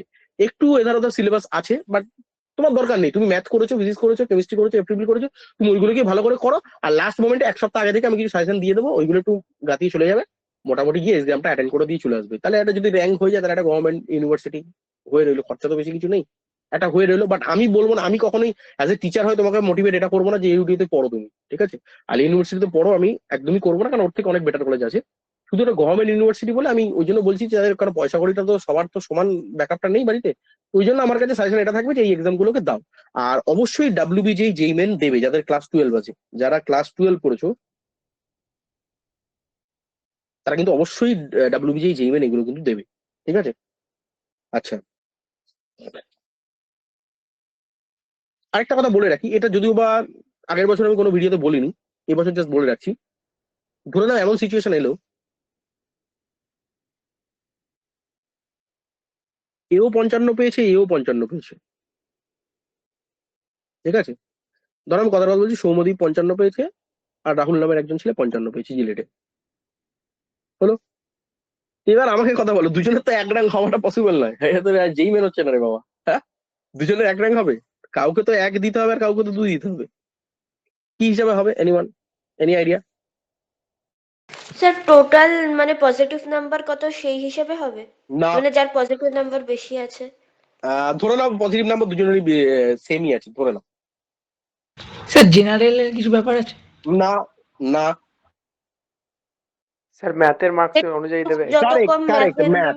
হ্যাঁ দেখো, ম্যাথের প্রথম কথা হচ্ছে দুটো এখানে জিনিস দেখা হবে। একটা হচ্ছে ম্যাথ কে কত বেশি অ্যাটেম্প করেছে, নাম্বার ওয়ান। এবার ধরে নাও দুজনেই সেম ম্যাথের অ্যাটেম্প করেছে, তখন লাস্ট দেখা হবে যে দুজনের মধ্যে এমন কেউ আছে যে ম্যাথের একটা হলেও তার মানে হয়তো নেগেটিভ পাইনি, হয়তো নেগেটিভ ছিল না, কিন্তু সে দিয়েছে, ভুল দিয়েছে অ্যাটেম্প। তখন ভুল জনকে সেকেন্ড করা হবে। কথাটা বুঝলে লজিকটা? মানে প্রথম কথা, প্রথম জিনিস চেক করা হবে কে ম্যাথের কোশ্চেন অ্যাটেন্ড করা হয়েছে। দেখা গেল দুজনেই ম্যাথের কোশ্চেন প্রায় সেমই নাম্বার পেয়েছে ম্যাথের সেকশনে, ঠিক আছে? তারপরে লাস্ট যেটা দেখা হবে, সেকেন্ড চেক করা হবে, দুজনে যদি সেম করেও থাকে, এমন আছে কি ম্যাথের মধ্যে ধরো 20টা করেছে, ও 20টা করেছে, কিন্তু অ্যাকচুয়ালি 21টা করেছিল, একটা বাদ চলে গেছে, নেগেটিভ পাইনি কিন্তু একটা বাদ চলে গেছে। তো নাম্বার অফ রং অ্যান্সার, সেটার জন্য তার র্যাঙ্কটাকে পিছিয়ে দেওয়া হবে। এটা আগের বছর বলিনি কারণ এটা খুব মোর ডিটেল হয়ে যাচ্ছে অ্যানালিসিস, ঠিক আছে? এত মাথা ঘামানোর দরকারও নেই, তাও বলে রাখলাম আমি সেফটির জন্য, ঠিক আছে? তো ম্যাথের কিন্তু মার্কসটাকে খুব বেশি জোর দেওয়া হয় স্কোরিং এর ক্ষেত্রে, মানে নাম্বার অফ স্কোরিং এর ক্ষেত্রে, ঠিক আছে? তো সেটা কিন্তু মাথায় রাখবে। তো কোনো ক্ষেত্রে ট্রায়াল হয়ে গেলে, এটা অনলি ফর ট্রায়ালের কেসের কথা বলছি, ঠিক আছে? আদারওয়াইজ তুমি তো জানো 55.5 হলো বা 55.1 হলো তার র্যাঙ্ক 1 হয়ে যাবে। আমি বলছি যখন ট্রায়াল হয়ে যাবে, ধরো আমি কথার কথা বলছি, তোমাদের মধ্যেই কেউ একজন 51 পেলো, আরেকজন 51 পেলো, দুজনই 51 পেলো, এবার তার র্যাঙ্কটা আমি কথার কথা বলছি, একজন 25, একজনকে 26 করতে হবে, এক্সাম্পলের জন্য বোঝাচ্ছি। একজনকে 25 করতে হবে, একজন যদিও 25 হবে না, আরো কমই হবে, তো ধরুন একজনকে 15, একজনকে 16 দিতে হবে। তো 15 কাকে দেবে? যার ম্যাথের অ্যাটেম্প বেশি আছে এবং ম্যাথের লেস নেগেটিভ আছে, মানে নেস রং অ্যাটেম্প আছে। আর 16 কাকে দেবে? যার ম্যাথের অ্যাটেম্প কম আছে তাকে 16 দেবে, বা যদি দুজনে সেম থাকে তাহলে ওর যে ম্যাথে যেটা মানে রং অ্যাটেম্প আছে ওইটার হিসাবে ওকে র্যাঙ্ক সেকেন্ড করা হবে। বুঝলে? ক্লিয়ার হলো? আচ্ছা, আম, যেটা আমাদের মাথায় যেটা রাখতে হবে র্যাঙ্কিং এর জন্য, এই এরকম যদি ট্রায়াল মার্কস এসে চলে আসে, টাইম মার্কস যদি চলে আসে, তাহলে আমাকে প্রথমেই যেটা মারতে হবে ওভারঅল যেন আমি নেগেটিভ মার্কস আমার না থাকে বা লেস থাকে। আর 2 নম্বর যেটা বললাম, ম্যাথকে যেন ইম্পর্টেন্স দেওয়া থাকে। বেসিক্যালি এই দুটো রাখো, বাকি আরো পয়েন্ট আছে বাট ওগুলো তোমার মাথায় না রাখলেও চলবে, এই দুটোকে মাথায় রাখো, ঠিক আছে? আর যদি বলো যে স্কোরিং অ্যাকচুয়ালি কিভাবে দেখা হয়, তো ম্যাথ, তারপরে ফিজিক্স, তারপরে কেমিস্ট্রি, তারপরে এফটিপি, যেরকম আমাদের ওয়েটেজ আছে ওই হিসাবে ওরা স্কোরিংটাও সেইভাবে ধরো।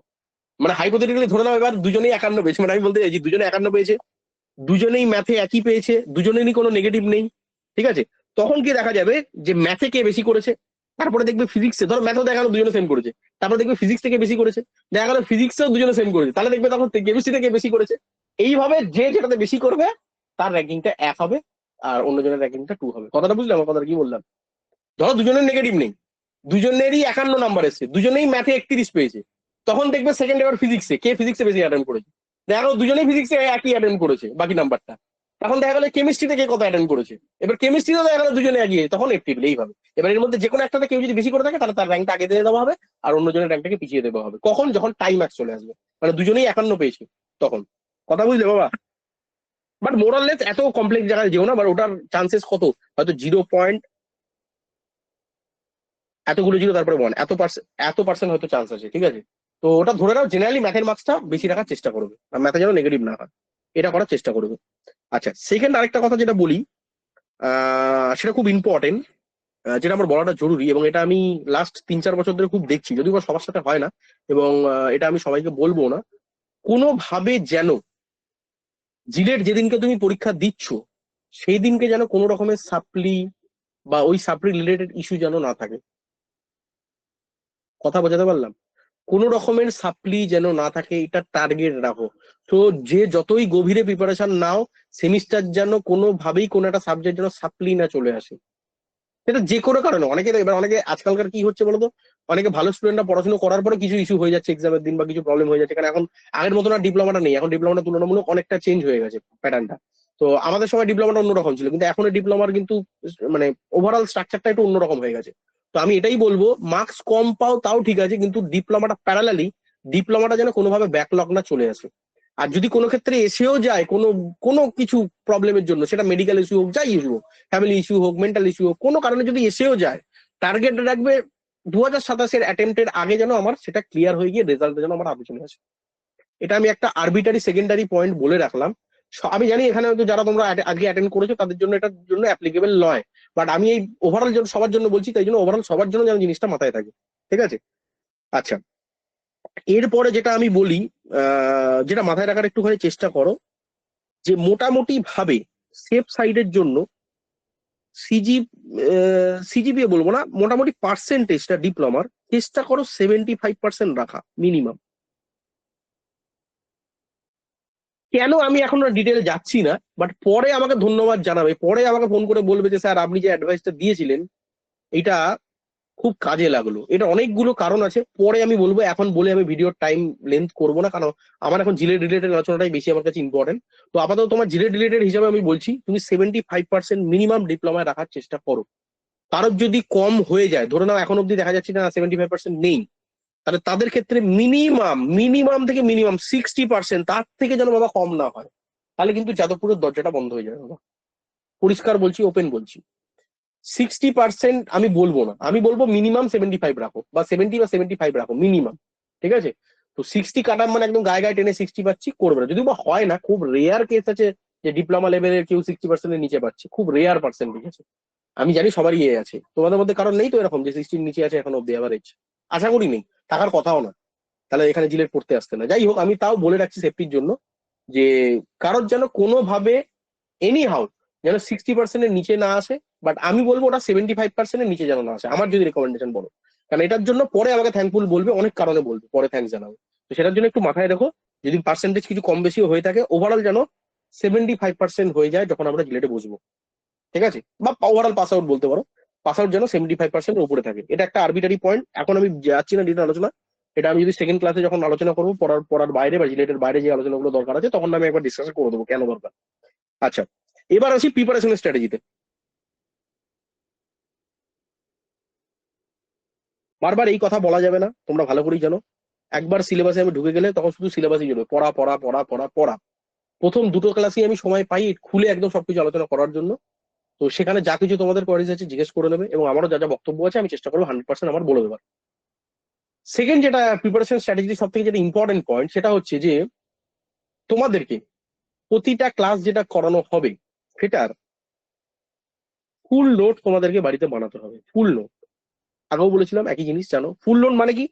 ক্লাসে যা পড়ানো হচ্ছে, যা অ্যাসাইনমেন্ট দেওয়া হচ্ছে, যা প্র্যাকটিস করানো হচ্ছে, যা বলা হচ্ছে, ইচ অ্যান্ড এভরিথিং। পারলে তুমি যদি মনে করো যে না স্যার আমি আরো 2 পয়েন্ট এক্সট্রা ডালবো, তো ঢেলে দাও, 2 পয়েন্ট আরো এক্সট্রা দিয়ে দাও। তুমি বলবে না স্যার আমি আরো 2 জিনিস এক্সট্রা পড়ে নিয়েছি বই থেকে, তো করে নাও।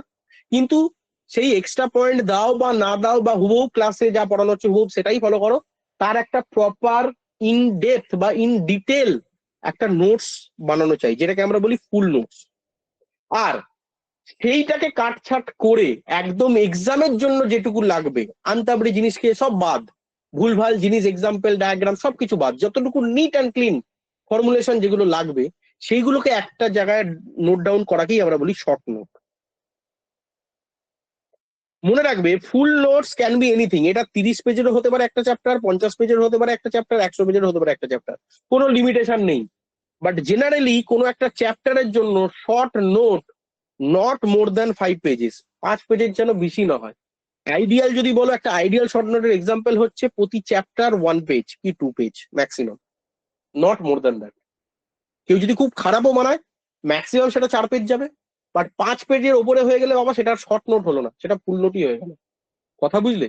তো জেনারেলি 1 পেজ বা বড় জোর 1.5 পেজ বা 2 পেজের মধ্যে আমাকে গোটা একটা চ্যাপ্টারকে শর্টে আমাকে কনভার্ট করতে হবে, শর্ট নোট যেটাকে, ঠিক আছে? এবং সেটা চেষ্টা করবে, আমি শুরুতেও বলেছিলাম আবার বলে দিচ্ছি মনে করানো, যখন একটা চ্যাপ্টার পুরোপুরি ভাবে কমপ্লিট হবে, সবকিছু কমপ্লিট হয়ে যাবে, মানে তার question answer practice, previous year practice, sir যা বাড়িতে করতে দিয়েছিল সেগুলো প্রবলেম, যা যা ডাউট ছিল স্যারের কাছ থেকে ডাউট ক্লিয়ার করে নেওয়া, সবকিছু কমপ্লিট হয়ে গেলে তারপরে বানাবে শর্ট নোট, তার আগে নয়। এবার অনেকে বলবে স্যার কেন কেন স্যার আগে বানালে কি প্রবলেম হবে? আগে বানালে প্রবলেম কি হবে, তুমি যতক্ষণ না কোশ্চেন অ্যান্সার সলভ করে তুমি এটা জানতে পারছো তোমার প্রবলেম কি, ততক্ষণ অব্দি তোমার শর্ট নোট বানাতে পারবে না। আচ্ছা, আরেকটা খুব ইম্পর্টেন্ট কথা বলে রাখি, অনেকে এটা বলবে স্যার আগের বছরের জিলেট টপার র্যাঙ্ক 2 এর সাথে স্যার আমার ভালো খাতির আছে, দাদার সাথে খুব খাতির আছে, দাদার থেকে আমি শর্ট নোটটাকে কপি করে কি চালাতে পারি? আচ্ছা, অনেকে বলবে যে স্যার একটা কাজ করুন না, আপনি তো নিজেও একসময় জিলেট দিয়েছিলেন, এত বছর ধরে পড়াচ্ছেন, আপনার কাছে এত স্টুডেন্ট আছে, আপনি স্যার দিয়ে দিন না শর্ট নোট। বা অনেকে বলবে স্যার আমাদের কাছে তো সৌরভ দাও আছে, সৌরভ দা প্রত্যেক বছরই দিচ্ছে জিলেট, প্রত্যেক বছরই র্যাঙ্ক আনছে দেখার জন্য, তো সৌরভ দাকে বললেও তো হয়, স্যারও যদি এটা দিয়ে দেয়। তো আপনারা তো সবাই তো মোটামুটি জিলেট টপার, নিজেরাও জিলেট দিয়েছেন, নিজেদেরও নোট আছে, এত বছর ধরে পড়াচ্ছেন, সবকিছুই আছে, স্যার আপনি দিয়ে দিন না। না, মনে রাখবে শর্ট নোট কপির জিনিস নয়, ফুল নোট যদিও বা হয়, যদিও বা কপি কর, আমি প্রথম কথা কপির কথা আমি বলবোই না, কারণ কি কপি করলে আলটিমেটলি তুমি কিছু শিখতে পারবে না। আমি টু সাম এক্সটেন্ট ধরেই নিচ্ছি যে তোমার খুব অ্যালার্জি আছে নোট বানাতে, যদি আমি ধরেও নিই ফুল নোটসটা কারোর থেকে হেল্প নিতে পারো বা কোনো রেফারেন্সের হেল্প নিতে পারো, বাট শর্ট নোটের কোনো হেল্প হবে না। কেন হবে না এটা আমি এর আগেও বহুবার বলেছি, আবারও বলছি। কারণ কি, ধরো তোমার কথা আমি তোমাদের 2-3 জনের জন্য এক্সাম্পল দিয়ে বলছি, ধরো বিথির জন্য এক রকমের শর্ট নোট হবে, সৌম্যদীপের জন্য এক রকমের শর্ট নোট হবে, আরো XYZ তোমাদের যারা মেম্বার আছে তাদের জন্য শর্ট নোট আলাদা আলাদা হবে। কেন? কারণ কি, আজকে বিথির কাছে যেটা মনে হচ্ছে আমি বেশি ভুলে যাচ্ছি, সে কিন্তু সেটা তার শর্ট নোটে অ্যাড করবে। আজকে সৌম্যদীপ মনে করছে যে কি না স্যার আমার এই জিনিসগুলো বেশি ভুলে যায়, ও কিন্তু সেই জিনিসগুলোকে বেশি করে জোর দেবে শর্ট নোটে, যেটাও ভুলে যায়, যেটাও সহজে মনে রাখতে পারে সেটা কিন্তু শর্ট নোটে ও লিখবে না। কথা বুঝতে পারছো আমার কি বলতে চাইছি? তো শর্ট নোট হবে এরকম ভাবে, প্রত্যেকের যে উইক পয়েন্ট রয়েছে সেই উইক পয়েন্টসটাকে সে জোর দিয়ে তার শর্ট নোটটাকে বানাবে। কথাটা বোঝাতে পারলাম কি আমি সবার কাছে? মানে short note is nothing but the accumulation of weak points for a particular chapter. বুঝতে পেরেছো তো? একটা চ্যাপ্টারের জন্য তোমার যে যে উইক পয়েন্টস গুলো রয়েছে, সেটা ফর্মুলেশন হতে পারে, ডেরিভেশন হতে পারে, কোনো ইম্পর্টেন্ট কনসেপ্ট হতে পারে, কোনো কিছু ক্যারেক্টারিস্টিক্স হতে পারে, কোনো প্রপার্টিজ হতে পারে, কোনো ডায়াগ্রাম হতে পারে, যে যে জিনিসগুলো থেকে কোশ্চেন বানানো যায় বা কোশ্চেন আসে বা রিপিট হয় বা যেগুলো দরকার হয় কোশ্চেন সলভ করতে গেলে, এবং তুমি মনে রাখতে পারছো না, মেনলি সেইগুলো আগে আমি অ্যাড করব, তারপরে এবার আদার্স জিনিসগুলোকে অ্যাড করবো। ঠিক আছে? এবার অনেকে বলবে যে স্যার আমার হাফ পেজের মধ্যে এটা হয়ে যাচ্ছে, বাকি এখন হাফ পেজ পড়ে রয়েছে, তখন এবার যেগুলো মনে থাকে সেগুলোকে অ্যাড করো। কিন্তু মেন আমার শর্ট নোটের পুরো কনসেপ্টটাই দাঁড়িয়ে আছে এটা। অনেকে এটা বোঝে না, অনেকে শর্ট নোট পাতার পর পাতা বানিয়ে যাচ্ছে, তারপরে মক টেস্টে গিয়ে রেজাল্ট দেখছি 10% 20% নাম্বার। কেন? কারণ কি, সে জানেই না শর্ট নোটের অ্যাকচুয়াল ফান্ডামেন্টাল জিনিসটা কি। ক্লিয়ার? আচ্ছা, আমি তোমাদের আগের বারেও বলেছিলাম 2026-এর বলেছিলাম একবার শর্ট নোট দেখাবো, আমি কি দেখিয়েছিলাম কোনো ক্লাসে শর্ট নোট কিভাবে বানাতে হয়, এফেক্টিভ শর্ট নোট প্রিপারেশন দেখিয়েছিলাম কি? বলেছিলাম যে ছোট্ট একটা এক্সাম্পল দিয়ে দেখাবো, দেখায়নি না? আগের বারে কি দেখিয়েছিলাম কোনো ক্লাসে শর্ট নোট কিভাবে এফেক্টিভ শর্ট নোট বানাতে হয়, প্রপার ওয়ে কি? মনে হচ্ছে দেখায়নি। ঠিক আছে, দেখবো এবারেও যদি ওরকম কিছু আমি করাতে পারি তো একবার দেখিয়ে দেবো লাইভ কিভাবে শর্ট নোট বানাতে হয়, একটা চ্যাপ্টার কমপ্লিট করিয়ে তারপর আমি দেখিয়ে দেবো কিভাবে সেখান থেকে শর্ট নোট বানাতে হয়। ঠিক আছে? তবে শর্ট নোটটা খুবই প্রিসাইজ হবে, খুব প্রিসাইজ শর্ট নোট বানাবে। ঠিক আছে? এটা হলো মেন ব্যাপার। আচ্ছা, বড় নোটের জন্য, মানে যেটা মেন নোটস এর জন্য চেষ্টা করবে ব্র্যান্ডেড কপি ইউজ করার। এই আমার একটাই জিনিস একটু নাকুচু থাকে, বাকি আমি কোনো কিছু তার কিছু বলি না, এই একটা জিনিস আমি সাজেস্ট করি, বিশেষ করে ম্যাথামেটিক্সটা, বাকি সাবজেক্ট না হলেও চলবে। আর যদি কেউ ইলেকট্রনিক্স বা ইলেকট্রিক্যালের ব্যাকগ্রাউন্ডের লোক থেকে থাকো, তাহলে তাদের ক্ষেত্রে এফটিপিলিটা, এই দুটো জিনিস কিন্তু আমাদের লং টার্ম কাজে লাগবে। ঠিক আছে? আর যদি কেউ মেটালার্জি কেমিক্যাল ইঞ্জিনিয়ারিং থেকে ডিপ্লোমা করে এসছো, তাদের ক্ষেত্রে কেমিস্ট্রিটা কাজে লাগবে, বাকিদের কেমিস্ট্রি ফিজিক্স অতটা কাজে লাগবে না। ফিজিক্স যদিও বা কিছুটা কাজে লাগবে, তাও ইগনোর করে দিতে পারো, আমাদের অ্যাপ্লাইড ফিজিক্সটা অন্যরকম হয়, ইঞ্জিনিয়ারিং ফিজিক্সটা একটু অন্যরকম হয়, ওর বেসিক আইডিয়া গুলো জাস্ট কাজে লাগে। মেনলি হচ্ছে ম্যাথামেটিক্সটা তোমার 100% কাজে লাগবে। আর ওদিকে যারা ইলেকট্রিক্যাল ইলেকট্রনিক্স বা রিলেটেড স্ট্রিমে আছে, পাওয়ার টাওয়ার এইসবে যাবে ভাবছে, তো তাদের ক্ষেত্রে কিন্তু এফটিবিলি এই দুটো নোট কিন্তু ব্র্যান্ডেড কপি বানাবে। ব্র্যান্ডেড মানে একটু ভালো কোয়ালিটির খাতা, পায়োনিয়ার হোক, ক্লাসমেট হোক, ঠিক আছে। এর জন্য আমাকে প্রমোশন করেনি যে স্টুডেন্টদেরকে বলতে, আমি তোমাকে জেনুইনলি বলছি, পায়োনিয়ার, ক্লাসমেট এই ধরনের কপিগুলো কিনে নেবে। মোটামুটি 200 পেজ, 250 পেজ বা 150 পেজের খাতাগুলো নিয়ে নেবে, তাহলে লং টার্ম এটা চলবে। 1 বছর, প্রথম কথা 1 বছর তো রাখতেই হবে, প্লাস তোমার বিটেকে ওই খাতাটা কাজে লেগে যাবে, ঠিক আছে। কারণ আমি যা পড়িয়ে দেবো মোটামুটি তো পিএইচডি লেভেল অব্দি, তোমার না তো থিসিসে না তো কোনো জায়গায় তোমার কিছু ম্যাথামেটিক্স এর প্রবলেম হবে, ঠিক আছে। আমি সেই লেভেলেরই পড়াই। তো তোমরা এটা আগেও দেখেছো, অলরেডি ক্লাস যারা করেছো তারা বুঝেছো কতটা বেসিক থেকে আমি কতটা ডিটেলে পড়াই। তো ওই জন্য এইগুলো ব্র্যান্ডেড খাতায় করে নিলে কি হবে, তোমার লং টার্মে ওটা চলে যাবে। আপনি পরবর্তীকালে যদি পড়াশোনা কন্টিনিউ করো বা আরো ডিফারেন্ট কম্পিটিটিভ এক্সামও তুমি যদি যাও, তাহলে ওই খাতার জিনিসগুলো কি পরে একবার ঝালিয়ে নিলে তোমার সুবিধা হবে, ঠিক আছে। তো প্লাস সেমিস্টার, বিটেকের সেমিস্টারও কিন্তু কাজে লাগবে, অনেক কিছু হেল্প হয়ে যাবে। ওই জন্য ব্র্যান্ডেড কপি নিয়ে নিও। মোটামুটি আইডিয়ালি যদি বলো আমাকে, ম্যাথের ক্ষেত্রে 250 প্লাস, অ্যাটলিস্ট 200 প্লাস। আর ফিজিক্স বা কেমিস্ট্রির ক্ষেত্রে মোটামুটি 150 প্লাস। আর এফটিবিলির ক্ষেত্রে মোটামুটি 100, উইদিন 100 হলেও চলে যাবে কাজ। তো এইটা মেন নোটসে করবে। আর শর্ট নোটের জন্য আমি খাতা রেকমেন্ড করব না। ব্ল্যাঙ্ক যে A4 পেজ আছে, এই ব্ল্যাঙ্ক A4 পেজে কিন্তু তোমাদেরকে পুরো নোটটাকে তৈরি করতে হবে। সুবিধাটা কি হবে, এটা পরপর পরপর তুমি অ্যাড অন করতে পারবে। পরে যদি মনে হয় আরো কিছু অ্যাড অন করবো তাহলে করতে পারবে। এই জন্য এটা ব্ল্যাঙ্ক A4 শিটেই করবে, আর কোনো স্ট্যাপেল বা কিছু করবে না। একটা ফাইল নেবে, 10 টাকার ফাইল, ওর মধ্যে ওটাকে, ফাইলের মধ্যে এগুলোকে একবার করে রেডি করবে, করে ওর মধ্যে রেখে দেবে। আর যখন মক টেস্ট দেবো আমি কোনো কিছু, তখন মক টেস্টের আগে আর ফুল নোট পড়ার দরকার নেই। টাইম থাকলে পড়বে, না থাকলে শর্ট নোট গুলোই দেখে মক টেস্ট অ্যাটেন্ড করবে, বা অ্যাকচুয়াল এক্সামও তাই করবে। বোঝাতে পারলাম? এই জিনিসটা ক্লিয়ার হলো?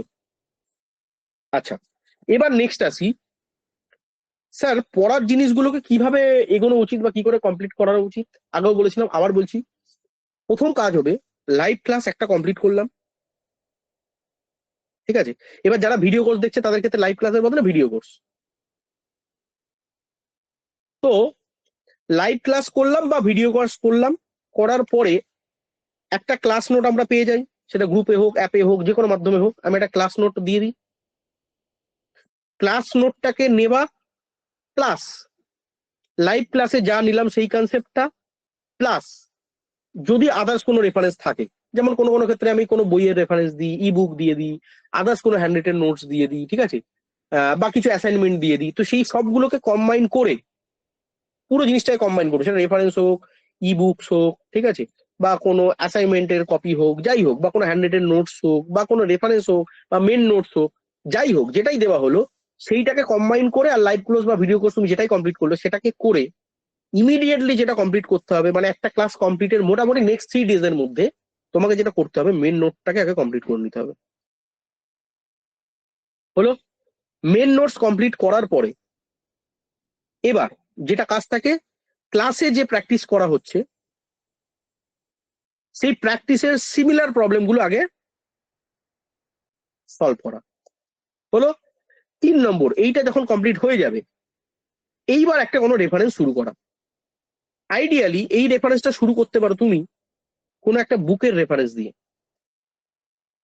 একটা জিনিস খেয়াল করছো, আমি কিন্তু এখনো PYQ বলিনি। আগে মেন নোটস বানিয়ে নাও, তারপরে ক্লাসের ওই যেগুলো বললাম, যে ক্লাসে যে প্রবলেম গুলো করানো হচ্ছে বা ক্লাসে যে প্র্যাকটিস গুলো করানো হচ্ছে তার সিমিলার প্রবলেম গুলো আগে বাড়িতে প্র্যাকটিস করে নাও, বা তার অ্যাসাইনমেন্ট গুলো আগে বাড়িতে প্র্যাকটিস করে নাও। তারপরে একটা বইয়ের রেফারেন্স করো এবং থরলি কমপ্লিট করো। একটা বইয়ের থরলি কমপ্লিট করার পরে তারপরে শুরু করবে PYQs।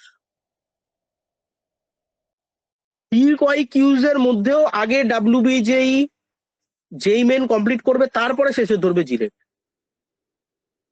হলো? এইটা কমপ্লিট করার পরে এবার যদি কিছু ডাউট হয় তখন আবার একই জিনিস, আর কিছু নেই, মোর practice, more practice and more practice, ব্যাস, এটাই সলিউশন। এবার দেখো, কয়েকজন 2026-এর ছেলে আমাকে বলছে, ক্লাসটা জয়েন করলো, দেখো কিরকম, দেখো মানে বলবো কথা কিন্তু শুনবে না। লাইভ ক্লাস করলো, কি করেছে শোনো, লাইভ ক্লাস করলো, এসব কিছু করেনি, নোটও বানায়নি, লাইভ ক্লাসের কোনো ভালো নোটও বানায়নি, লাইভ ক্লাস করলো, সিধা চলে গেল জিলেটের প্রিভিয়াস ইয়ার। সলভ করতে গেল, 2 লাইন করলো, 3 লাইনের অঙ্ক আটকে গেল। ফোন করে বলছে স্যার অঙ্ক পাচ্ছি না। আমি তখন প্রথম প্রশ্ন হলো, তুমি লাইভ ক্লাস বা ভিডিও কোর্স অ্যাটেন্ড করেছিলে? হ্যাঁ স্যার করেছিলাম। মেন নোটস বানিয়েছিলে? না স্যার মেন নোটস তো বানানো হয়নি। তাহলে মেন নোটস বানানো হয়নি যখন, তাহলে তুমি ক্লাসটাকে কিভাবে রেকর্ড করলে, মানে ডকুমেন্ট কিভাবে বানালে? স্যার পড়িনি। আচ্ছা, মেন নোটস বানানোর পরে বলা হয় যে ক্লাসে যে স্যাম্পল প্রবলেম গুলো করানো হচ্ছে সেগুলো বাড়িতে যেগুলো অ্যাসাইনমেন্ট দেওয়া হয় সেগুলো কমপ্লিট করেছিলে? না স্যার করিনি।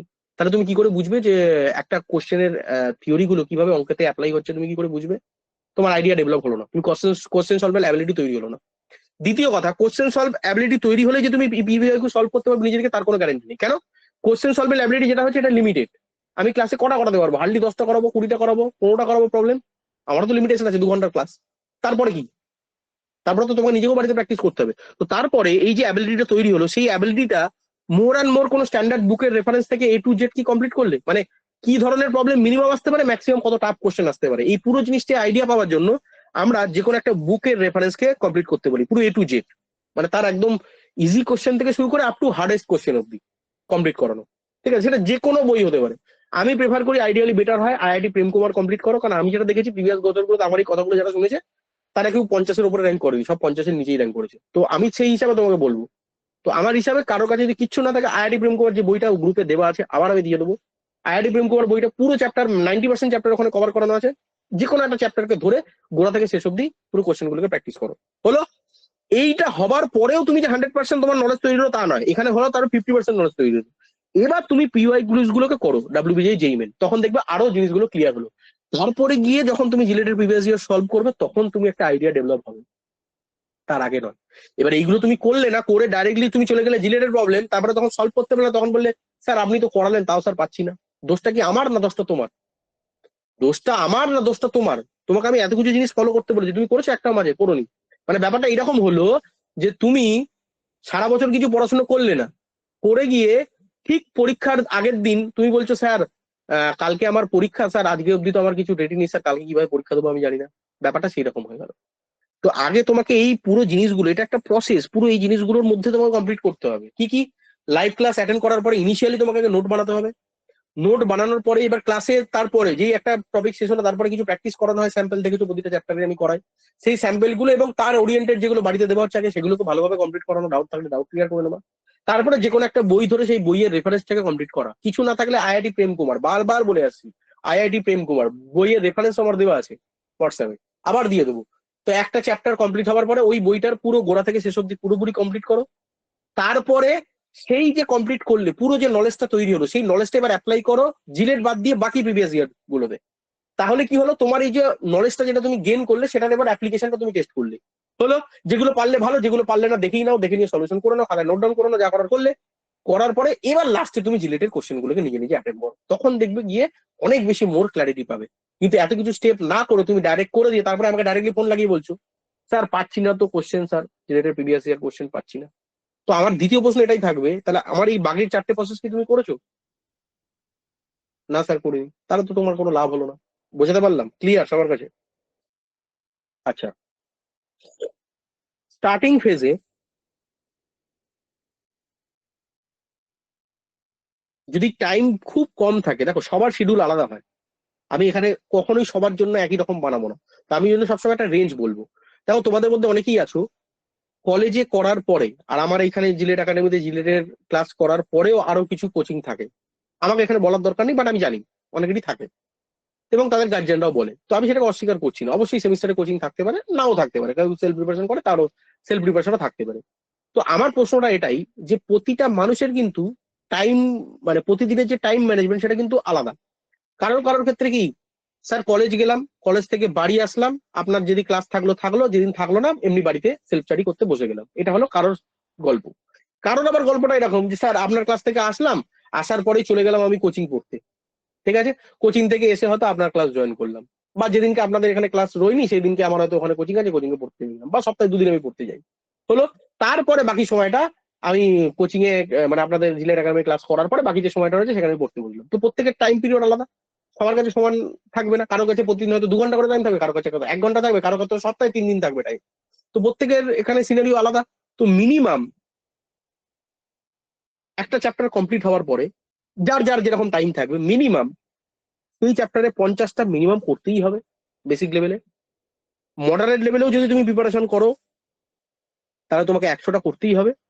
আর আইডিয়াল বা প্রো লেভেল যদি তোমাকে আনতে হয় মিনিমাম 200+ কোশ্চেন একটা চ্যাপ্টারে কমপ্লিট করতে হবে, ঠিক আছে? 200+ কোশ্চেন মানে এমন কিছু বড় ব্যাপার না। পার ডে তুমি যদি 10টা করেও কোশ্চেন করো, তাহলেও দেখবে 10 দিন বাদে গিয়ে তোমার কিন্তু মোটামুটি 100টা মতন হয়ে যাচ্ছে। বা পার ডে যদি 20টাও করতে পারো, 10 দিন বাদে গিয়ে তোমার 200টা হয়ে যাচ্ছে। তো অন অ্যান অ্যাভারেজ দেখা গেছে, আমি এটা টেন্টেটিভ বললাম, অন অ্যান অ্যাভারেজ দেখা গেছে এক সপ্তাহের মধ্যে মোটামুটি একটা চ্যাপ্টারে 150 থেকে 200 প্রবলেম হয়ে যায়, যদি সিরিয়াস ক্যান্ডিডেট হয় এবং যদি মোটামুটি 1 থেকে 1.5 ঘন্টা দিতে পারে, ঠিক আছে? এবার সেটা দেখে দেখেই প্র্যাকটিস হোক বা নিজে থেকেই প্র্যাকটিস হোক, এনি ফর্ম, কিন্তু আমাকে প্র্যাকটিসটা আমাকে করতেই হবে। কথা বুঝলেন? এই বুঝলে কথা কি বললাম? কিন্তু প্র্যাকটিসটা আমাকে এই লেভেলের করতে হবে, ঠিক আছে? এবার তুমি যে মডেই হও অ্যাকর্ডিং টু ইউর টাইম, সেটা তুমি মিনিমাম লেভেলেই করো, মডারেট লেভেলেই করো, বা তুমি প্রো লেভেলেরই তুমি যদি প্রিপারেশন করো, এই প্যাটার্নটা কিন্তু তোমাকে করতেই হবে। সব থেকে খারাপ আমাকে 50টা মিনিমাম করতেই হবে একটা চ্যাপ্টার কমপ্লিট হওয়ার পরে। অ্যান্ড মডারেট লেভেলে যদি আমি প্রিপারেশন করি, তাহলে আমার 100টা আমাকে করতেই হবে। আর নয়তো আমি যদি ঠিকঠাক একটু ভালো লেভেলের প্রিপারেশন করতে চাই, তাহলে কিন্তু আমার 200+ এমসিকিউ মিনিমাম করতেই হবে। আচ্ছা, 200+ মানে এটা মিশিয়েও হতে পারে বা কোনো একটা রেফারেন্সও হতে পারে, সেটা তোমার ব্যাপার। বাট আমি বলছি যে মিশিয়েও যদি তুমি 200+ করো, তাহলেও কোনো অসুবিধা নেই। মানে আমি একটা এক্সাম্পলের জন্য বলছি, এই 100টার মধ্যে হয়তো আমি বলছি 20টা হচ্ছে স্যারের ক্লাসের অ্যাসাইনমেন্ট, বাকি 30টা হচ্ছে কোনো বই থেকে করেছি, বাকি 30টা হচ্ছে WBJEE JEE মেনের করেছি, আর বাকি 10-15টা হয়তো জিলেটের প্রিভিয়াস ইয়ার থেকে করেছি। তুমি যদি এইভাবেও 100টা করো, তাতেও আমার কোনো কিছু প্রবলেম নেই, ঠিক আছে? আচ্ছা, এবার একটা জিনিস বলি, যেটা আমি আগের বছর বলিনি, এবছর তোমাদেরকে বলছি, যে স্যার অ্যাকচুয়ালি একটা ছেলে একটা কোশ্চেন দেখে 10 সেকেন্ডে তার মাথায় আইডিয়া এসে যাচ্ছে যে কোশ্চেনটা কিভাবে সলভ করবে, এবং সে মোটামুটি মানে সলভ 100% না করতে পারলেও সে অন্তত স্টেপটা শুরু করে দিচ্ছে, মানে লেখাটা শুরু করে দিচ্ছে, এরপরে স্টেপ এরপরে স্টেপ। এটা ক্যাটাগরি 1 ছেলে। আরেকটা ক্যাটাগরি ছেলে বলছি, একটা ক্যাটাগরি ছেলে বা মেয়ের বলছি, যে কোশ্চেনটা দেখছে 2 মিনিট পেরিয়ে গেছে, তারপরে তার মাথায় আসছে না, এই একটা ক্যাটাগরি স্টুডেন্ট। এবার তুমি বসিয়ে নাও, আমি কারো নাম নিচ্ছি না, তুমি বসিয়ে নাও তুমি ABC কোন ক্যাটাগরিতে পড়ো। আর সি নম্বর ক্যাটাগরি, সে 2 মিনিট কেন 1 ঘন্টা দিলেও সে কিছু পারবে না, মানে একদম ডাল, কিছু বুঝতে পারছে না।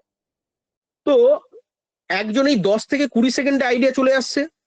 আবার বলছি অঙ্ক ঠিক হবে কি ভুল হবে সেটা নয়, আগে বলছি যে এইটা দেখে মাথায় আসছে কিনা। কারণ প্রিপারেশনে তুমি 100% যদি হয়েই যাও, তাহলে তোমার এখানে পড়তে আসার কোনো দরকারই নেই। একদম প্র্যাকটিক্যাল কথা বলছি। যদি 100% সব পেরিয়ে যায়, তাহলে তার পড়ার দরকার নেই, পড়তে আসার দরকার নেই, কোনো কোচিং জয়েন করার দরকার নেই।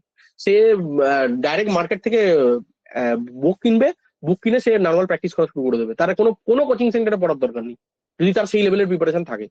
তো জেনারেলি সেটা থাকে না বলেই তুমি শিখতে এসছো, তুমি জানতে এসছো, এবং তোমার স্কিলটাকে একটা লেভেল আপ করতে এসছো বলেই তুমি এখানে পড়তে এসছো, কোচিং এ পড়তে এসছো, একদম সিধা কথা। তো তোমার, আমার টার্গেট এটা থাকবে, আমার টার্গেট এটা নয় যে তোমাকে জাস্ট সিলেবাসটাকে শেষ করিয়ে দেবে কোনোভাবে। আমার টার্গেট এটা থাকবে তোমাকে ওই লেভেলটাতে পৌঁছানো, তুমি সি লেভেল থেকে বি লেভেল, বি লেভেল থেকে এ লেভেলে পৌঁছানো। অ্যাকচুয়ালি আমাদের এ লেভেলটা দরকার হয় আইডিয়ালি, যে কোনো একটা কোশ্চেন দেখে 10 থেকে 20 সেকেন্ডের মধ্যে আমি এটুকু বুঝে গেছি যে এই স্টেপে করতে হবে। এবার কোশ্চেনটা সলভ করতে পারলাম কি পারলাম না সেটা অন্য ব্যাপার, সেটা অনেক কারণে হতে পারে, সেটা কোনো ক্যালকুলেশন ভুল হতে পারে, কোনো কিছু ফর্মুলা ভুলে যেতে পারো, সেটা অনেক বড় প্রবলেম হতে পারে, সেটা অনেক পরের ব্যাপার। এর পরে আসছে এর অ্যানালিসিস। কিন্তু মেন যেটা ব্যাপার, 10 সেকেন্ডের মধ্যে আমাকে বুঝে যাওয়া অঙ্কটাকে আমি সলভ করতে গেলে কি জিনিস আমাকে অ্যাপ্লাই করতে হবে, সেটা ফর্মুলা হোক, কনসেপ্ট হোক, যাই হোক। তো এটা কিভাবে ডেভেলপ করবো, এবার 90% কেসে এটা দেখা যায়, ছেলেপেলেরা যখন প্রিপারেশন শুরু করে তারা এই সি পেজেই থাকে। মানে একটা প্রবলেম তোমাকে দিয়ে দিলাম, প্রথমে ভাবলে অনেক কিছু জেনে গেছি, তারপরে তুমি করতে গেলে 2 মিনিটও পারলে না, 5 মিনিটও পারলে না, 10 মিনিটও পারলে না, 1 ঘন্টা হয়ে গেল, রগলারে পারলে না। 90% ছেলে এটাই থাকে সি ক্যাটাগরি, ঠিক আছে? টু সাম এক্সটেন্ট, খুব রেয়ার আমি স্টুডেন্ট দেখতে পাই যারা বি ক্যাটাগরিতে থাকে, মানে একটু রোগরে ঘষে হয়তো 2 মিনিট 3 মিনিটে করলো, 1 মিনিটে করতে পারলো না, কিন্তু 2 মিনিট 3 মিনিটে করলো, ঠিক আছে? আর আমার গোটা 5 বছরে দেখা এরকম খুব কম আছে স্টুডেন্ট যারা ডাইরেক্টলি একদম পড়তে শুরু করেছে, একটা চ্যাপ্টার পড়িয়েছি, তারা 10 সেকেন্ডে এরকম পড়ে দিচ্ছি, খুব রেয়ার, ঠিক আছে? সেটা তখনই পসিবল যারা ক্লাস 11-12 সেই লেভেলের ম্যাথটাকে পড়ে এসছে বা ফিজিক্সটাকে পড়ে এসছে, তাছাড়া প্রবলেম না। তাহলে আমি ধরে নেবো সবাই বি বা সি তে আছে। প্র্যাকটিক্যাল জিনিসটা বুঝতে হবে বাবা, ফালতু ভেসে কোনো লাভ নেই। আর আমার ভালো করেই জানো, এই জন্য অনেকে আমাকে পছন্দ করে, আমাকে ভালোবাসে, আর অনেকে আমাকে পছন্দ করে না। কারণ আমি কোনো ফালতু জিনিস বোঝাই না, যেটা প্র্যাকটিক্যাল, যেটা রিয়েল লাইফ সিনারিও, আমি সেটাকেই সবসময় বলার চেষ্টা করি। আমি সবসময় একদম মাটির জিনিসটাকে বলার চেষ্টা করবো, তোমাকে এমন কিছু ভাবা একদম একদম আকাশে উড়বে, এ বাবা আকাশে উঠছে, আমি ওরকম আকাশে উঠতে আমি চাই না বাবা, আমি রিয়েল লাইফ সিনারিওটাকে বুঝতে চাই। তাহলে বেশিরভাগ আমি ধরে নেবো তোমরা বি বা সি ক্যাটাগরিতে আছে। এবার বুঝতে হবে স্যার বি বা সি ক্যাটাগরিতে, এই এ ক্যাটাগরিতে কিভাবে আসা যায়, সেটার যেটা থাম্বরুল, সব থেকে থাম্বরুল, এটা আমি বলে বলে আমি মানে ফেড আপ হয়ে গেছি। থাম্বরুল একটাই, সেটা হচ্ছে মোর নাম্বার অফ কোশ্চেন। এবার অনেকে এটা বুঝতে চায় না, শুধু বলে যে স্যার স্যার তো বলার কথা, স্যার বলে দিচ্ছে, কিন্তু ব্যাকগ্রাউন্ডের সায়েন্সটাকেও বোঝে না। ব্যাকগ্রাউন্ডের সায়েন্সটা আমি যদি তোমাকে বলি, তোমার কিন্তু তুমি বুঝে যাবে ব্যাপারটা কি। দেখো, যখন কোন একটা চ্যাপ্টার, ধরুন আমি কথার কথা বলছি, আমি ভেক্টর চ্যাপ্টার পড়িয়ে দিয়েছি, ভালো করে বুঝবে। ভেক্টর পড়িয়ে দিয়েছি, ভেক্টর কমপ্লিট হয়ে গেছে।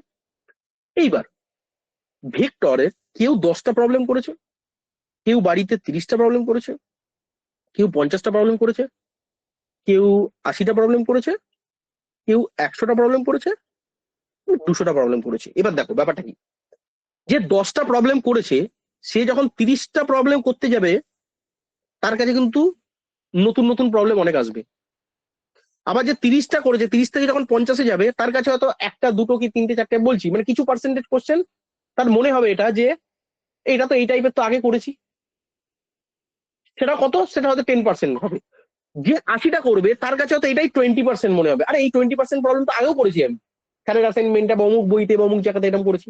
এরকম করতে করতে করতে করতে করতে করতে করতে করতে যে 200টা প্রবলেম করবে তার 201 নম্বর প্রবলেম 202 নম্বর প্রবলেমে সব ওই 200টার মধ্যে থেকেই ঘুরিয়ে ফিরিয়ে আসবে, নতুন কিছু বানানোর নেই। আমার কথাটা আমি জানি না কতজন মাথায় ঢুকতে পারলো, কি বলতে চাইছি ফান্ডামেন্টালটা বুঝো। একটা সার্টেন লেভেলের পরে, একটা সার্টেন নাম্বার অফ লেভেলের কোশ্চেন প্র্যাকটিস করার পরে তার পরের কোশ্চেন তুমি যে কোনো বই নাও, পৃথিবীর এত বড় কথা বলছি, পৃথিবীর যে কোনো বই নাও, একটা টাইমের পরে নতুন কিছু আর বানানো যায় না, তার লিমিটেশন শেষ হয়ে যায় ওখানে। একটা ছেলেকে এ লেভেল বা প্রো লেভেলে পৌঁছাতে গেলে শুধু ততটুকুই হার্ডওয়ার্ক দরকার, যার পর থেকে সবকিছুই মনে হয় যে এ বাবা এটা তো আগেই করেছি, অমুক জায়গায় করেছি, ও বাবা এটা তো এর আগে অমুক চ্যাপ্টারে করেছিলাম, ও বাবা একটু অমুক জায়গায় করেছিলাম। যতক্ষণ না এই জিনিসটা আসছে ততক্ষণ অব্দি করে যাও করে যাও করে যাও। অনেকে বলবে স্যার আমি নিজে নিজে পারি না করতে, আরে তোমার দেখে দেখে পারো তো করতে, একবার দেখে নাও, না দেখে সেটাকে লেখো। কথা বোঝাতে পারলাম? এই জিনিসটা যে বুঝে যাবে বাবা তাকে র্যাঙ্ক 5 আনাটাও খুব বিপজ্জনক হয়ে যাবে, কারণ তার র্যাঙ্ক 1 বা 2 আসবে, কারোর 7 দিনে তার র্যাঙ্ক 5 বা 10 করার। আমি কথা বলছি মিলিয়ে নাও, নাহলে আমার এখান থেকে কেস করে দিই, এত বড় কথা বলছি, ওপেন প্ল্যাটফর্মে বলছি। যদি যেদিন তুমি এটা বুঝে যাবে যে আমি 200টা প্রবলেম, আমি কোনো নাম্বার বলছি না, আমি জাস্ট একটা সার্টেন এক্সাম্পল দিয়ে বলছি, যেদিন তোমার এটা মনে হবে যে স্যার 200টা প্রবলেম, ধরো একটা এক্সাম্পল 200টা প্রবলেম করে নিয়েছি, 201 নম্বর প্রবলেমটা যখন করছি আচ্ছা এটা তো সেই আগের মতনই ঘুরিয়ে দিয়েছি, 202 নম্বর যখন করছি এটা আগের প্রবলেম, জাস্ট এটাকে ঘুরিয়ে দিয়েছি। এই যে তুমি যখন ভাবতে পারছো এটা আগেটা করেছি আগে, জাস্ট একটু এটা এইভাবে ঘুরিয়ে দিয়েছে, তখনই বুঝবে তুমি প্রিপারেশন কমপ্লিট, আর কিছু নেই, এবার মক টেস্ট দেবা। কিন্তু তার আগে অব্দি তুমি সেই সি লেভেল বি লেভেল এইসব জায়গাতেই তুমি পড়ে রয়েছো, বুঝতে পারলাম? এবার এবার এবার এটাই কারোর 80-তে এ লেভেল এসে যাবে, কারোর 50-এ এ লেভেল এসে যাবে, আর কারোর আবার 200-তেও এ লেভেল আসবে না, 250-তে গিয়ে এ লেভেল আসবে। এবার এইটাও আবার ডিপেন্ড করছে দুটো ফ্যাক্টরের উপর। কি? নাম্বার 1 হচ্ছে কে কত ভালোভাবে লাইভ ক্লাসটা বুঝেছে বা থিওরিটাকে বুঝেছে, আর 2 নম্বর কে কতটা ভালোভাবে নোটসটা বানিয়েছে। এই দুটোর উপরে কিন্তু ডিপেন্ড করছে। তো যেটা আমি কথাটা বললাম সেই কনসেপ্টটাই পুরোপুরি রিপিট হবে, কারোর ক্ষেত্রে 80-তে, কারোর ক্ষেত্রে 100-তে, আবার কারোর ক্ষেত্রে 200-তে। তো এটাও আবার ডিপেন্ড করছে লাইভ ক্লাসে তুমি কত ভালোভাবে আন্ডারস্ট্যান্ডিং তোমার ক্লিয়ার আছে সেটার উপর, ঠিক আছে? কারণ আমি এটা মনে হয় এর আগেও বলেছিলাম, আরেকবার বলছি, যে কেউ যদি শুধু এই গেমে পড়ে যায় না, যে স্যার কোটি কোটি প্রবলেম করবো, স্যার লাখো লাখো প্রবলেম করবো, আমি বলেছিলাম তোমাদেরকে একজন, ঠিক আছে, মানে আমি নিজে যা ফরেন অথরের বই পড়েছি, শুধু তার যদি একটা লিস্ট বানাই তোমার 10 বছর লেগে যাবে শুধু তাদের এক্সারসাইজের কোশ্চেন সলভ করতে। এর উপর যদি আমি ইন্ডিয়ান অথর ধরে নিই, রিজিওনাল অথর ধরে নিই, মানে 1 ইয়ার প্রবলেমও হয়তো কম পড়ে যাবে। তাহলে প্র্যাকটিক্যালি তুমি যদি ভেবে দেখো, কেউ যদি এই গেমে পড়ে যায়, এই চক্করে পড়ে যায়, 200 করবো, 500 করবো, 1000 করবো, 2000 করবো, আলটিমেটলি এর কোনো শেষ নেই। তাহলে অ্যাকচুয়ালি কি করা উচিত স্যার? এরকম গেম তো আলটিমেটলি কেউ জিততে পারবে না, কারণ কি একটা চ্যাপ্টারে আমি যদি বলি 1 লাখ ভেক্টরের প্রবলেম সলভ করবো, তা তো বলবো আমি কম। কেন কি তুমি 1 লাখ করেছো, কোন অথারে করেছো? আমি আবার অন্য সেগমেন্টের দিয়ে দেবো বই, ওই একই লেভেলের অনেক সেগমেন্টের বই দিয়ে দেবো। আমার কথাটা বোঝাতে পারছেন কি বলতে চাইছি? কেউ যদি এই গেমে চলে আসে যা শুধু প্র্যাকটিস করে আমি মেরে দেবো, করো প্র্যাকটিস। আমি ইন্ডিয়ান 25টা অথার দিচ্ছি, পার অথারে 150টা করে প্রবলেম আছে, করো 25 × 150 করো। তার সাথে ফরেন অথার আরো দিয়ে দিচ্ছি 20টা, করো, তারও 2000 প্রবলেম করো। তো ভেক্টর নিয়ে তুমি এখন 10,000 প্রবলেম করবে, করো না, তোমার কত টাইম আছে? টাইমও তো লিমিটেড। তাহলে আমাকে এটা মাথায় রাখতে হবে যে আমি যদি শুধু প্র্যাকটিসের গেমে পড়ে যাই, প্র্যাকটিসের কম্পিটিশনে পড়ে যাই, তাহলেও আমার কিন্তু প্রিপারেশন এফেক্টিভ হবে না। কথা বুঝতে পারছো আমি কি বলতে চাইছি? তো আমার দরকার ঠিক প্রবলেম, ঠিক রিলেটেড প্রবলেম, ঠিক সময়, ঠিক নাম্বার অফ টাইম বা ঠিক নাম্বার অফ সেটস আমাকে প্র্যাকটিস করতে হবে। ঠিক সময়, ঠিক লেভেলের প্রবলেম, ঠিক নাম্বার অফ কোয়ান্টিটিস আমাকে করতে হবে, তবে গিয়ে আমার কম সময় অ্যাকচুয়াল ওই এ লেভেলে আমি পৌঁছাতে পারবো। বোঝাতে পারলাম? তো সেটার জন্য আমি বারবার বলে এসেছি যে আমি যে রেফারেন্স গুলোর নাম বলি সেই রেফারেন্স গুলোকেই ফলো করো আগে, তারপরে আতি পাতি, তারপর তোমার যদি মনে হয় যে না এটা দেখি ওটা দেখি সেটা দেখি অমুক দেখি তমুক দেখি, তারপরে আমরা এটা করবো।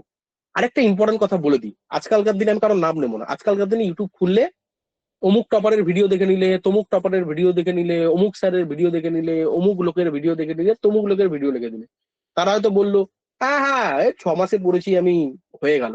অ্যাকচুয়ালি ব্যাকগ্রাউন্ড সিনারিওটা কেউ বলে না, সে কত আগে থেকে প্রিপারেশন শুরু করেছে সেটা কেউ বলবে না ইউটিউবের ভিডিওতে এসে, ঠিক আছে, কেউ বলবে না। আমি নিজে যখন আমার ক্যান্ডিডেট স্টুডেন্ট নিয়েছি তারাও এটা আনইজি ফিল করে বলতে, ঠিক আছে। অনেকে এটাও বলবে না যে তারা মাল্টিপল কোচিং এর ইনস্টিটিউটে অ্যাডমিশন নিয়ে বলে আছে, এগুলো খাপ আমি খুলে দিই, কারণ আমার কোনো ভয় নেই। কারণ আমার এখানে যে অ্যাডমিশন হয় সব গার্জেনরা নিজে থেকে জেনে প্রিভিয়াস ইয়ার স্টুডেন্ট থেকে হয়ে যায়, আমি এটা ওপেনলি বলতে পারি, কারণ কি আমার সেই ভয়টা নেই। কিন্তু অনেকে এটা বলবে না, কারণ তাদের চ্যাটাইয়ের বিজনেস যেটা বন্ধ হয়ে যাবে, ঠিক আছে। তো আমি ওপেনলি বলছি এই জিনিসটা, অনেকে এই সব জিনিসগুলোতে যেগুলো দেখছো তোমরা, দেখে অনেকে ভাবছে এটা 6 মাসে করে দেবো, কোনো ব্যাপার না। অ্যাকচুয়ালি ব্যাকগ্রাউন্ডটা দেখছো না, সে কত আগে থেকে প্রিপারেশনটা শুরু করেছে এবং কতবার প্রিপারেশনটাকে জারি রেখেছে কতদিন ধরে, ঠিক আছে। তো সেই জিনিসগুলো কিন্তু না বুঝে না দেখে আনতাবড়ি যা খুশি কিন্তু করে দেও না। আমি বারবারই বলছি যে 1 বছর প্রিপারেশন মিনিমাম লাগতেই হবে, এবং সেটা একটা রিগোরাস প্র্যাকটিস তোমাকে দরকার ডেলি বেসিসে, নাহলে কিন্তু সম্ভব না এই ধরনের প্রিপারেশন। তো এইটা একটু মাথায় রাখার চেষ্টা করো, ভাষায় একদম ভেসে যেও না যে ঠিক আছে ঠিক আছে স্যার বলেছে বলেছে স্যারের কথা, স্যার স্যারের মতন বলেছে আমি আমার মতন চলবো, ঠিক আছে। এইটা কিন্তু একদমই ইগনোর করো না, কারণ কি আমরা রিয়েল লাইফে যে সমস্ত ইউটিউবে যে সমস্ত ভিডিও দেখি, অমুক টপার এই বলে দিল 6 মাসে করে দিয়েছি, কোনো ব্যাপার নয়, আমি তো সেলফ স্টাডি করে নিয়েছি, এই করে নিয়েছি ওই করে নিয়েছি, এইসব কি বলবো আর, মানে লজ্জার জিনিস এগুলো, মার্কেটিং স্ট্র্যাটেজি, মার্কেটিং গিমিক, এইসব চক্করে পড়ো না। অ্যাকচুয়াল জিনিস মানবে, হার্ডওয়ার্কে কোনো বিকল্প নেই, হার্ডওয়ার্ক করতে হবে। হ্যাঁ, এবার বলতে পারো যে যদি এই টেস্টটা কারোর ভালোভাবে রেডি হয়ে থাকে তাহলে হয়তো হার্ডওয়ার্কটা একটু কম করতে হবে, আর যারা এই টেস্টটা নেই ক্লাস 10 করেছে তাকে হার্ডওয়ার্কটা একটু বেশি করতে হবে। ডিফারেন্স এই একটা জায়গাতে, ঠিক আছে। তাকে হয়তো 50টা প্রবলেম করতে হবে, তোমাকে হয়তো 100টা প্রবলেম করতে হবে, ডিফারেন্স এই জায়গাতে। বাট এর বাইরে কিছু নেই, প্রবলেম তোমাকে করতেই হবে, হার্ডওয়ার্ক তোমাকে করতেই হবে, ঠিক আছে। তো ওই জন্য এইসব ফালতু চক্করে ফালতু জিনিসে 30 দিনে 3 মাসে জিলেট প্রিপারেশন, ঠিক আছে, 15 দিনে জিলেট প্রিপারেশন, 15 দিনে জিলেট প্রিপারেশন, মানে 30 দিনে জিলেট প্রিপারেশন। আমি জানি না এইসব ভিডিও পাবলিশ করে কি বোঝাতে চাইছে, স্টুডেন্টরাও কি বুঝতে চাইছে, আমি কিছু জানি না, ঠিক আছে। যাই হোক, এগুলো বলে রাখলাম, একটু এগুলো সাবধান থেকো, ভুলভাল জিনিস না দেখাটাই বেটার। আচ্ছা, অনেকে বলবে স্যার আমি ইউটিউবে একটু বেশি সারাদিন অ্যাভেলেবেল থাকি, তো যদি দেখতেই হয় কি দেখবে? একটা ভালো প্রশ্ন বলছি, এটা আগের বার বলিনি এবার বলছি। অনেকে বলতে চাইছে যে স্যার আমি ইউটিউবের ভিডিও দেখতে পছন্দ করি, স্যার কিছু বলুন না, এমন কিছু বলুন না যাতে আমি মানে আমার প্রিপারেশনের মধ্যেই থাকবে, মানে আমি আমার আমার টাইমটা ওয়েস্ট হবে না, আমি ইউটিউবে দেখবো অথচ আমার কিছু ক্ষতি হবে না। বাবা তাহলে কোটার ফ্যাকাল্টি, কোটার যে সমস্ত ভিডিও গুলো আছে না, কোটার ফ্যাকাল্টি, আমি পিডাব্লিউর বলছি না, কিন্তু অনেকে গুলিয়ে ফেলছে। অনেকে ভাবছে এখন ইন্ডিয়া বেসিসে তো পিডাব্লিউর খুব রমরামা, পিডাব্লিউর ভিডিও গুলো দেখছি, ভালো, আমি খারাপ বলছি না, কিন্তু অ্যাকচুয়াল যদি শিখতে হয় কোটার যে অথেন্টিক, দেখবে গ্রিন বোর্ডে পড়ায়, ঠিক আছে, দরকার হলে আমি কিছু লিঙ্ক শেয়ার করে দেবো। যদি কিছু শিখতে হয়, যদি টাইম স্পেন্ডই করতে হয়, প্রথম কথা ওয়েস্ট, আমি একদম ওপেনলি বলছি, তাতে এটা নিয়ে কেউ কারো যদি খারাপ লাগে আমার গালাগাল দিলে দিক, কোনো ওয়েস্ট বেঙ্গলের ভিডিওই দেখবে না, ওয়েস্ট বেঙ্গলের কোনো ফ্যাকাল্টির ভিডিওই দেখবে না। যদি শিখতে হয় কোনো কিছু, কোটার অ্যাকচুয়াল যারা আইআইটির জেই এর যারা প্রিপারেশন নিচ্ছে তাদের ভিডিওগুলো কনমান, সে দেখবে মানধাত্তা আমলের বোর্ডে লিখে লিখে চকে পড়াচ্ছে, সেই ভিডিওগুলোকে দেখো, আইআইটি প্রফেসরের ভিডিওগুলোকে দেখো, কাজে দেবে, অ্যাকচুয়ালি কিছু এফেক্টিভ প্রিপারেশন হবে, ঠিক আছে। এখানে ফালতু গ্যাজাখড়ি গল্প শুনে কোনো লাভ নেই, একদম প্র্যাকটিক্যাল কথা বলছি। এবার শুনবে না শুনবে তোমার ব্যক্তিগত ব্যাপার, কিন্তু যদি এটা শুনে নিতে পারো খুব বেটার হয়। আর কারো যদি মনে হয় যে না স্যার পার্সোনালি আমাকে মেসেজ করো, আমি পাঠিয়ে দেবো, ঠিক আছে, কি কি লিঙ্ক কি কি জিনিস তোমাকে দেখতে হবে। তো সেরকম জায়গার দেখো যারা অ্যাকচুয়ালি এই ফিল্ডের মাস্টার, তাদের ভিডিও দেখো, নাকি ইউটিউবে এসে গ্যাজাখড়ি নিজেদেরকে গ্লোরিফাই করার জন্য যা খুশি তা বলে দিচ্ছে, ঠিক আছে। তো অ্যাকচুয়ালি তাদের ভিডিও দেখো, বা যদি দেখতেই হয় একান্ত, যদি মনে হয় যে না অন্যান্য কিছু দেখবো, দেখতে হয় এমন কিছু দেখো, সেই লেজেন্ডারি পার্সোনাল গুলো দেখো, ম্যাথামেটিক্স এর টপ কিছু ফ্যাকাল্টি আছে কোটার, ফিজিক্স এর কিছু টপ ফ্যাকাল্টি আছে কোটার, ঠিক আছে। তো সেই জায়গাগুলো তোমাদের পক্ষে তো আর গিয়ে দেখাটা সম্ভব না, ইউটিউবে যেগুলো ফ্রি অ্যাভেলেবল আছে সেগুলোকে দেখবে, তাতে কি হবে, জিনিসগুলো আরো মোর ক্ল্যারিটি আসবে, আরো জিনিসগুলোকে নিয়ে নাড়াঘাটা হবে, ঠিক আছে। বাট কোনো বাংলার কন্টেন্ট দেখবেই না, ওয়েস্ট বেঙ্গলে কোনো কন্টেন্টই দেখবে না। এটা আমি পড়াচ্ছি বলে বা এটাকে আমি ডিমোটিভেট করছি বলে এরকম নয়, বা আমি এরকম নয় যে বাংলার খারাপ করছি এরকম নয়, কারণ কি এটা অবভিয়াসলি তারা 30-40 বছর ধরে এই জিনিসই করে আসে, অবভিয়াসলি তাদের এক্সপিরিয়েন্স বেশি থাকবে। তো এই যে আমি বলে রাখলাম, চাইলে তোমরা চেষ্টা করো একটু বেটার ওখানকার ফ্যাকাল্টি। এবার অনেকে বলবে না স্যার ল্যাঙ্গুয়েজটা ব্যারিয়ার হয় বলে আমরা ওই জন্য বাংলায় দেখি, যে বাংলায় যে সমস্ত এবার বাংলায় একদম নেই বলছি না, কিন্তু তার থেকে অনেক বেটার কোয়ালিটি তুমি জিনিস পাবে যদি কোটার ফ্যাকাল্টি তুমি ভিডিওগুলো দেখতে পারো, ঠিক আছে।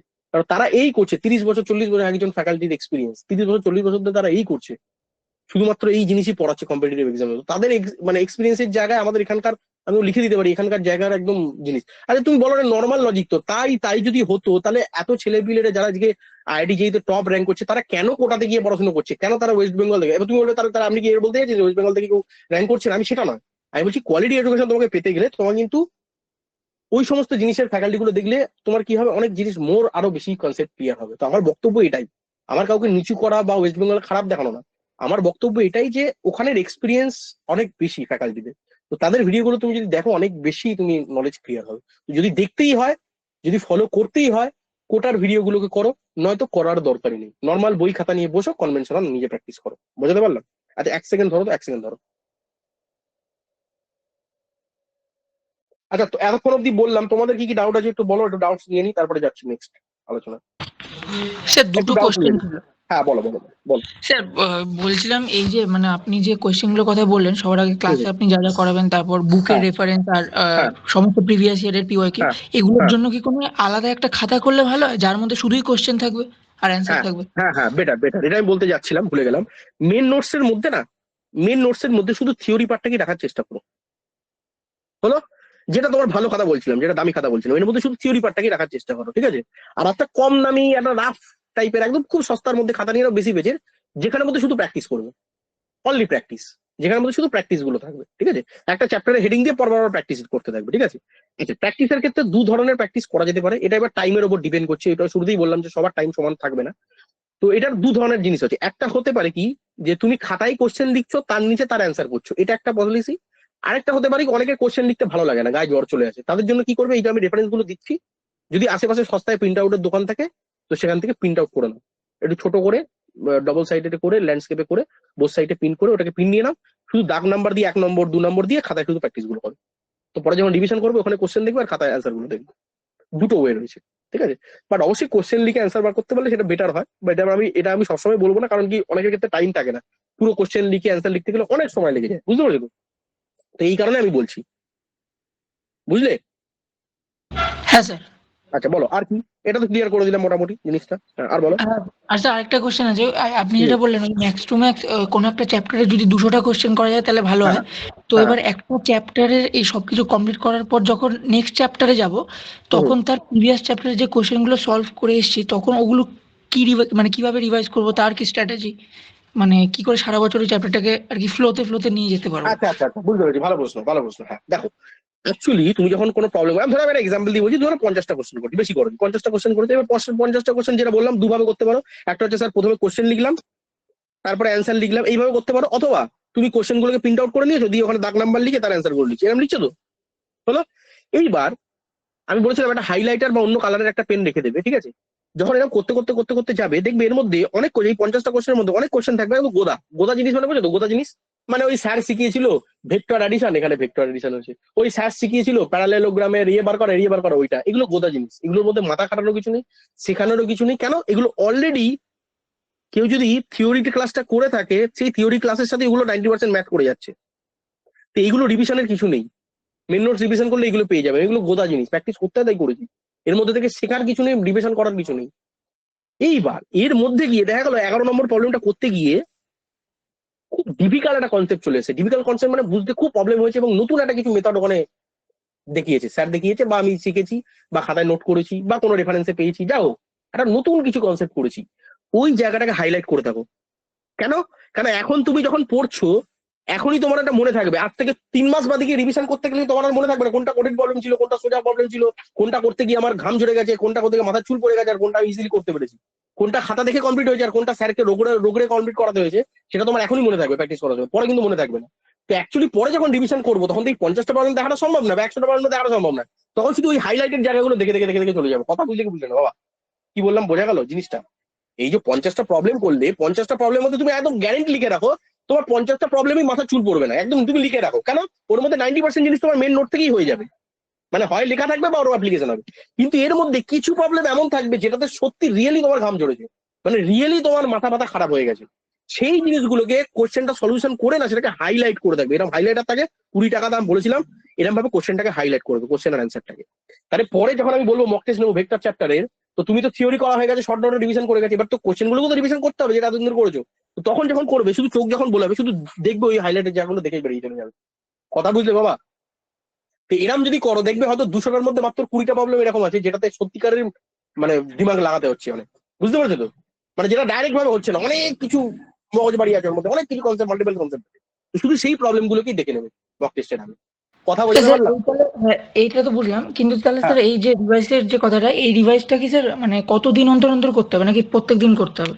না প্রত্যেকদিন করাটা সম্ভব না, কেউ পারবে না প্রত্যেকদিন। কেউ যদি বলে এটা ইম্পসিবল হবে, করাটা সম্ভব না। জেনারেলি যেটা হয় দেখো, একটা থাম্ব রুল থাকে 7, 15, 30, ঠিক আছে?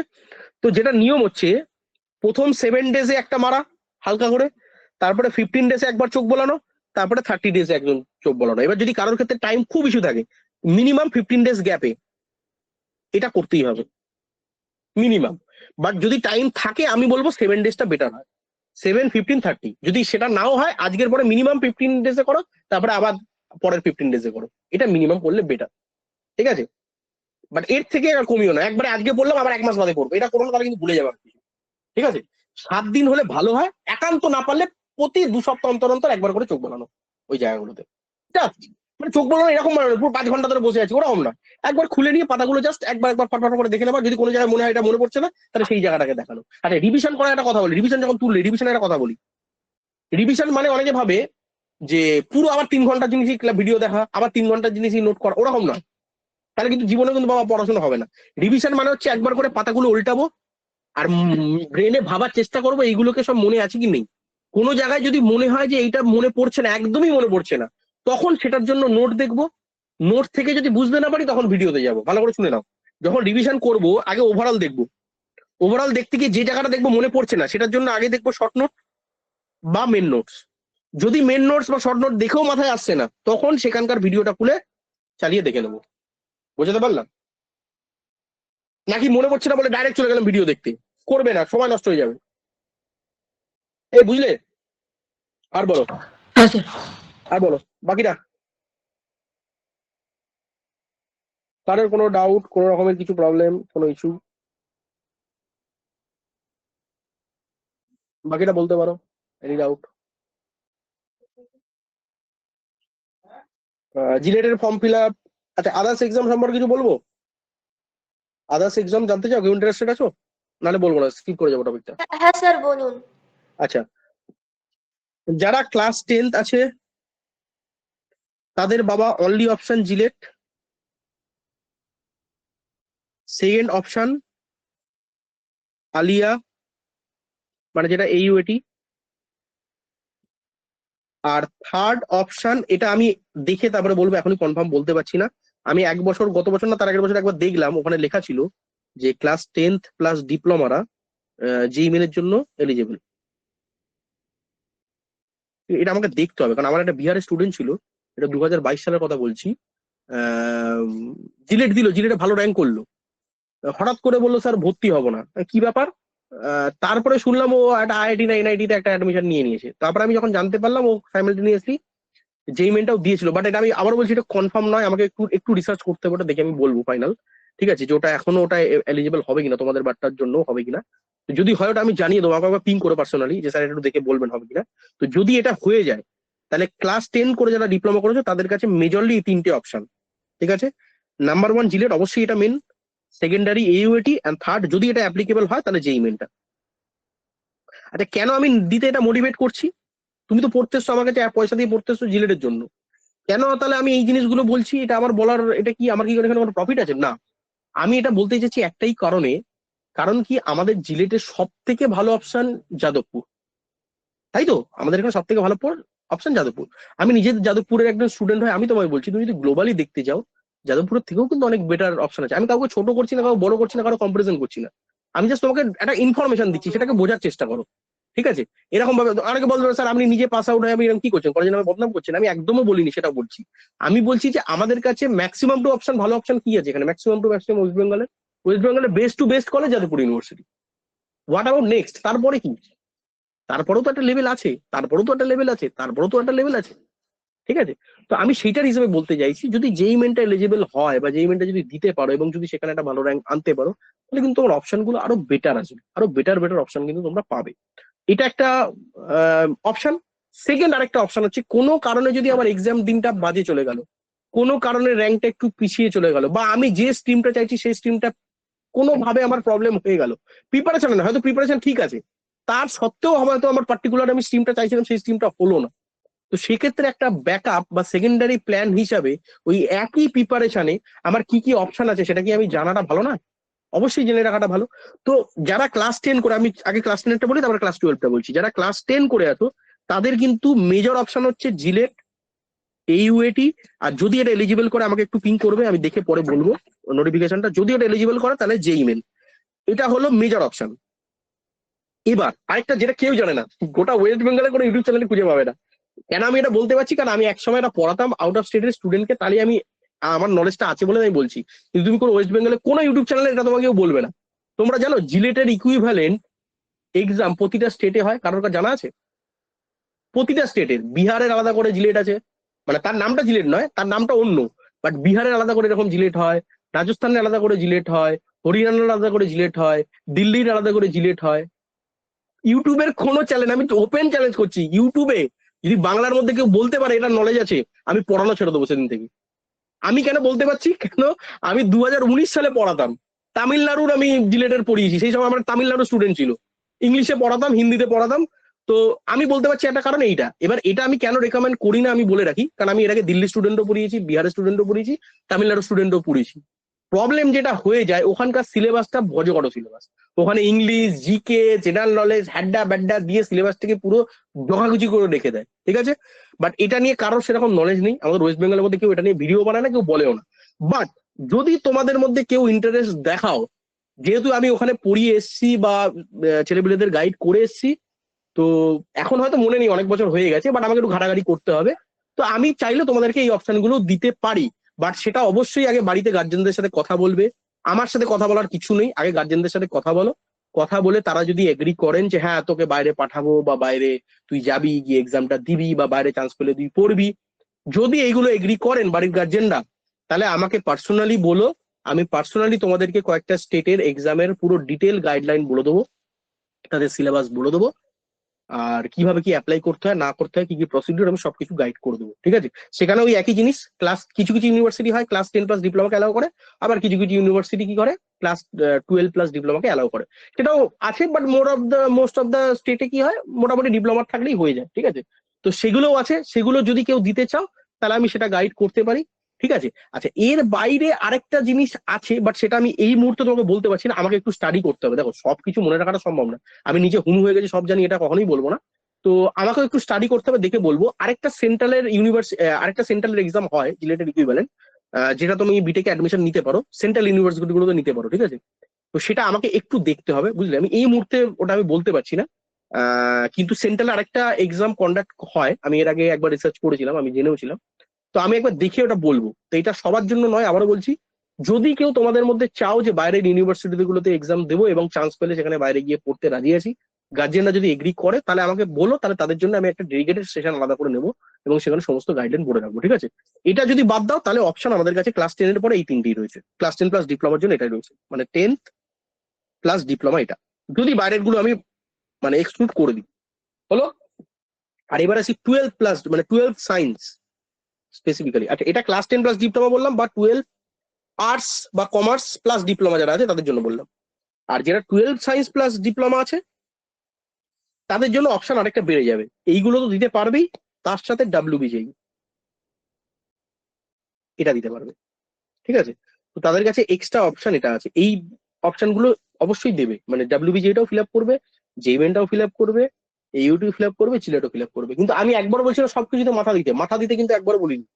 আমি কোনো জায়গায় বলেছি যে জেইমেনও প্রিপারেশন নিয়ে নাও, ডাব্লিউবিজিও প্রিপারেশন নাও, প্রিপারেশন জিলেটের নাও, কিন্তু প্রত্যেকটা এক্সামকে অ্যাটেম্প করো। আমার বক্তব্য এটা, অ্যাটেম্প করো, ঠিক আছে? কারণ মোরাললেস আমি যেটা বললাম 80% সিলেবাস ওভারল্যাপ করে যায়। তো তোমার সুবিধাটা কি হবে, বেটারই হবে, ওখানে কোশ্চেন গুলো পাবে, আইডিয়া আসবে, কোশ্চেন অ্যাটেন্ড করতে গিয়ে বুঝতে পারবে কি কি সমস্যা হচ্ছে না হচ্ছে, ঠিক আছে? আর লাকিলি যদি প্রিপারেশন ভালো থাকে তাহলে হয়তো একটা ভালো র্যাঙ্কও এসে যেতে পারে, সেখান থেকে 3 বছরের জায়গায় 4 বছরের প্রিপারেশন করবে, কি আছে অসুবিধা? সে তো জিলেটও আমাদের অপশন আছে, তুমি জিলেট দিয়ে 4 বছর বিটেক করতে পারো কমপ্লিট, ঠিক আছে? তো সেটাও অপশন রয়েছে। এটা একটা ব্যাপার। আচ্ছা, আর এর বাইরে কেউ কিছু জানতে চাও? এর বাইরে আজকে আলোচনার বিষয় তুমি বলতে পারো, যা মনে আসছে বলে দাও, আমি সবকিছু অ্যান্সার দিতে রাজি আছি, কোনো অসুবিধা নেই। এনিওয়ান? এটা তো বললাম, যদি আউট অফ স্টেটটা, হ্যাঁ আউট অফ স্টেটটা যদি কারোর দরকার হয় আউট অফ স্টেট, আমাকে একটু পার্সোনালি বলো, আমি ওটা পরে তোমাদেরকে গাইড করে দেবো। হ্যাঁ, মানে এইচপি লিড কোথা থেকে হয়, দিল্লি ডিউ লিড কি করে হয়, আমাদের একিউএটি লিড কি করে হয়, ঠিক আছে, মানে বিহার, উড়িষ্যা, ঝাড়খণ্ড সমস্ত স্টেটের আলাদা করে লিড এক্সাম হয়। চলো আমি বলে দেবো, ঠিক আছে, ওটাকে লিড বলে, LEED। আমাদের এখানে জিলেট, ওটা লিড বলে, লিড। এবার প্রতিটা স্টেটে আলাদা করে লিড হয়। তো সেই লিড এক্সামের জন্য প্রিপারেশন করে দেবো। ওয়েস্ট বেঙ্গলে সেরকম নেই কেউ লোক, এটা গাইড করার মতো লোকই নেই ওয়েস্ট বেঙ্গলে। যাই হোক, আমি এটা বলে দেবো, ঠিক আছে, চিন্তার কোনো ব্যাপার নেই। আর বলো, এর বাইরে আর কি জানতে চাইছো, বা আর কি জানার আছে, বা মোটামুটি কি জানতে চাইছো? র্যাঙ্কিং এর ব্যাপার তো বলে দিলাম, মার্কসের ব্যাপার বলে দিলাম, বলো। স্যার জেইই, মানে জেইইতে ওই আপনার 3টে টপ ব্রাঞ্চ যেরকম ওই সিএসসি, আইটি আর ওই ইলেকট্রনিক্স এন্ড হুম টেলিকমিউনিকেশনের হুম ওই হুম। মিডিয়ান প্লেসমেন্ট এখন কিরকম হয়, মানে 2025-26-এ দাঁড়িয়ে? দেখো জেনুইনলি যদি বলি, 2025-26-এর, 26 তো বাদ দাও, 26 শুরু হলো, 2025 একটু ডাউন আছে, অনেস্টলি বলছি। হ্যাঁ, একটু ডাউন আছে, কারণ কি অনেক পাস আউট স্টুডেন্ট তো আমার আছে, তাদের সাথে আমি ডিসকাশন যেটা হয়েছে, এবং তারা নিজেরাও আমাকে রিচ আউট করছে। তো একটু বাবা প্রিপারেশন একটু মানে মানে প্লেসমেন্টের জায়গাটা একটু ডাউন হচ্ছে। হ্যাঁ, মানে সিএসসি বা আইটির মতো স্ট্রিমেও মোটামুটি 4-5 এরকম অফারও এসছে। তো এই বছরটা একটু ডাউন আছে 25টা, ঠিক আছে, খুব ফুল।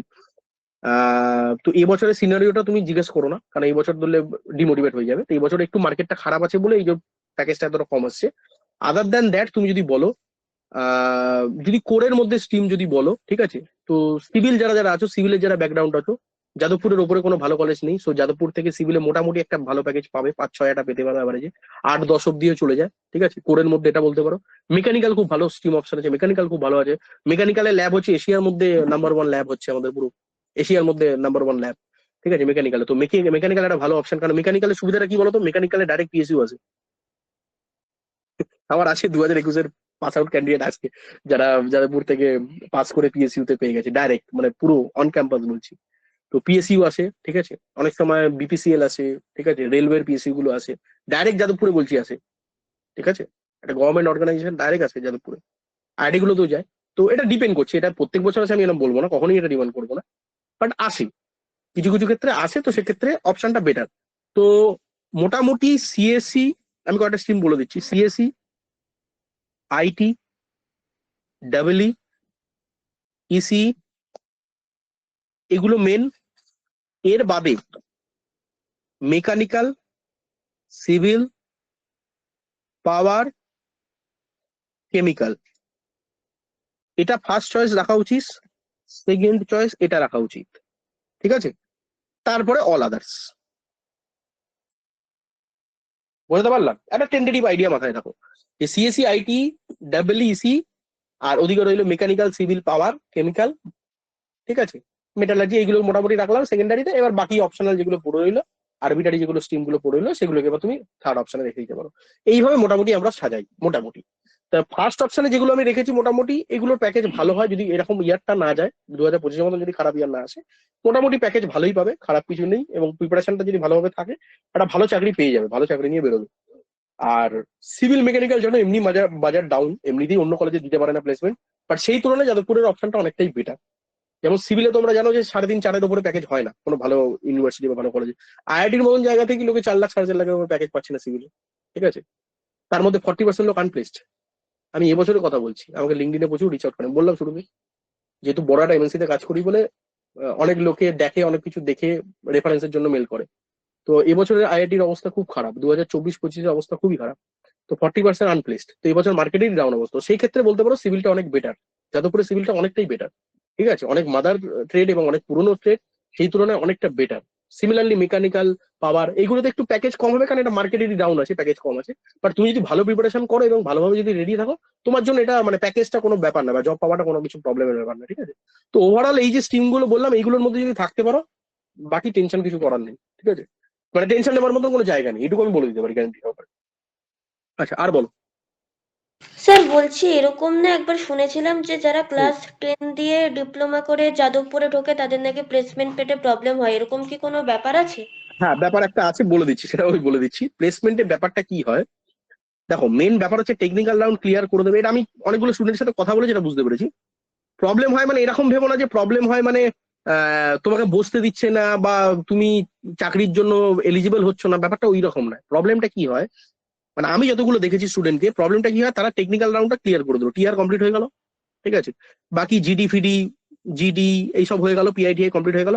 এবার যখন এইচআর রাউন্ডে চলে আসে বা পিআই রাউন্ডে যখন চলে আসে, পার্সোনাল ইন্টারভিউ বা এইচআর রাউন্ডে, অনেকগুলো মাল্টিপল বড় ব্র্যান্ড যখনই আসবে তাদের মাল্টিপল সিলেকশন প্রসিডিওর থাকবে। এরকম না যে একটা ইন্টারভিউ দিলাম চাকরি হয়ে গেল, এরকম হয় না।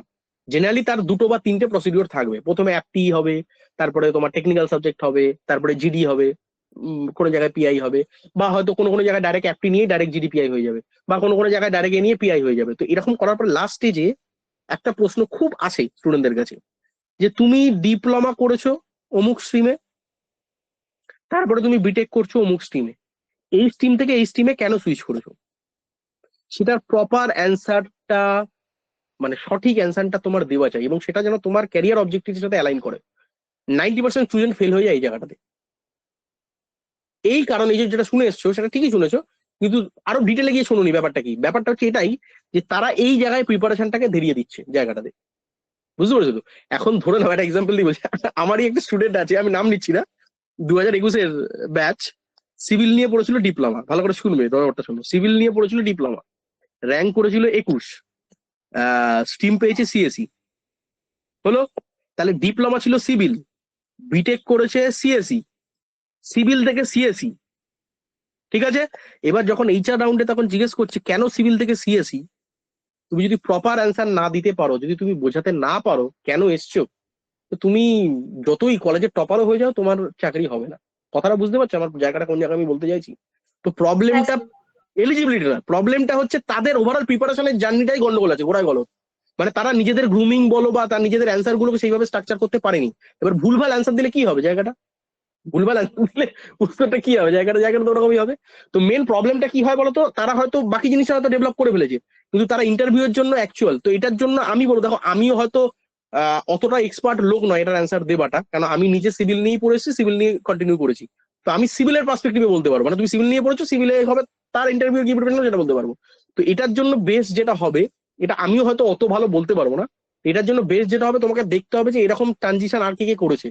তো সেরকম সিনিয়র লোকদেরকে রিচ আউট করতে হবে, সেটা লিঙ্কডিনে হোক বা আদার্স কোনো প্ল্যাটফর্ম থেকে, তাদেরকে রিচ আউট করে তাদের থেকে একটা মোটামুটি আইডিয়া নেওয়া যে কি কি অ্যান্সার, পসিবল অ্যান্সার দেওয়া যেতে পারে, ঠিক আছে।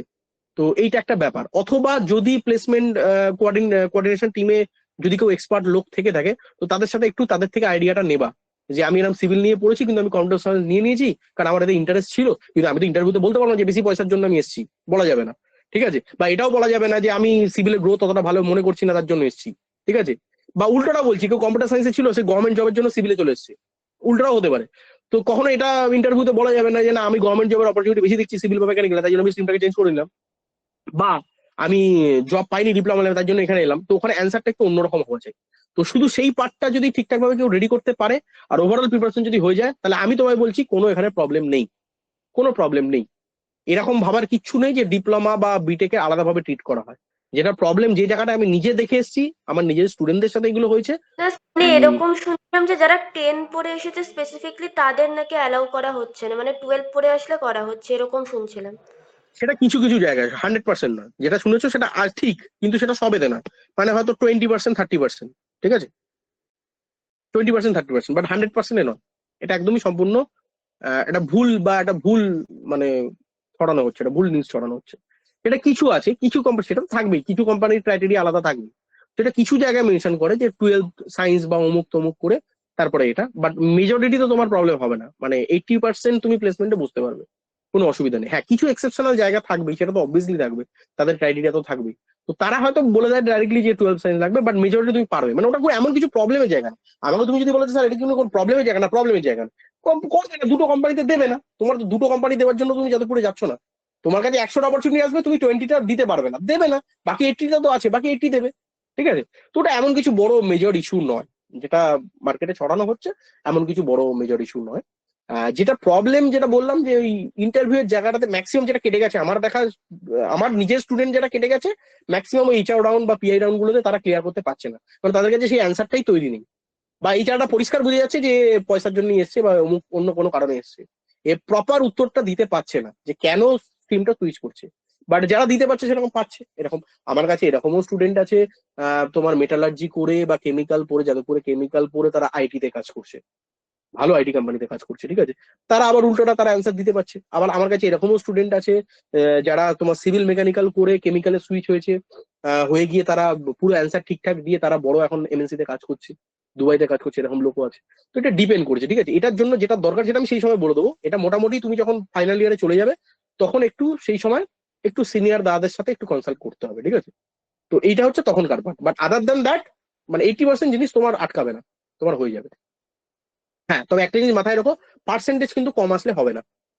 এই যারা এই নিউজটা ছড়াচ্ছে তারা এটাও হাইড করে যাচ্ছে, ওভারঅল একটা পার্সেন্টেজ ক্রাইটেরিয়া থাকে কিছু কিছু কোম্পানির, জানো তো। যেমন এটা আজকে আর বলো না, আমার যেমন আমি তোমাকে বলছি, আমি যখন বিটেক পাস করি তখন আমাদের সময় যখন পেপল এসেছিল, গুগল এসেছিল, আমাদের বলে দিয়েছিল 8.5। আমি দেখেছিলাম যে আমার ক্লাসের মধ্যেই অনেকে 8.5 অ্যাভারেজ ছিল না, 8.6 অনেকের অ্যাভারেজ ছিল না, ঠিক আছে। তো যাদের ছিল না তারা বুঝতে পারেনি, যাদের ছিল তারা বসেছে। তো ব্যাপারটা এইরকম। তো কিছু কিছু কোম্পানির কি হয়, ডাইরেক্টলি বলেই দেয় যে 8.5 সিজিপিএ লাগবে, কি 9 সিজিপিএ লাগবে, কি 8 সিজিপিএ লাগবে, বড় বড় প্রোডাক্ট বেস কোম্পানি যারা আছে। তো অনেক ক্ষেত্রে সেইগুলো কেটে যায়, বাট দোষটা দেয় হচ্ছে ডিপ্লোমা করে এসেছি বলে দেয়।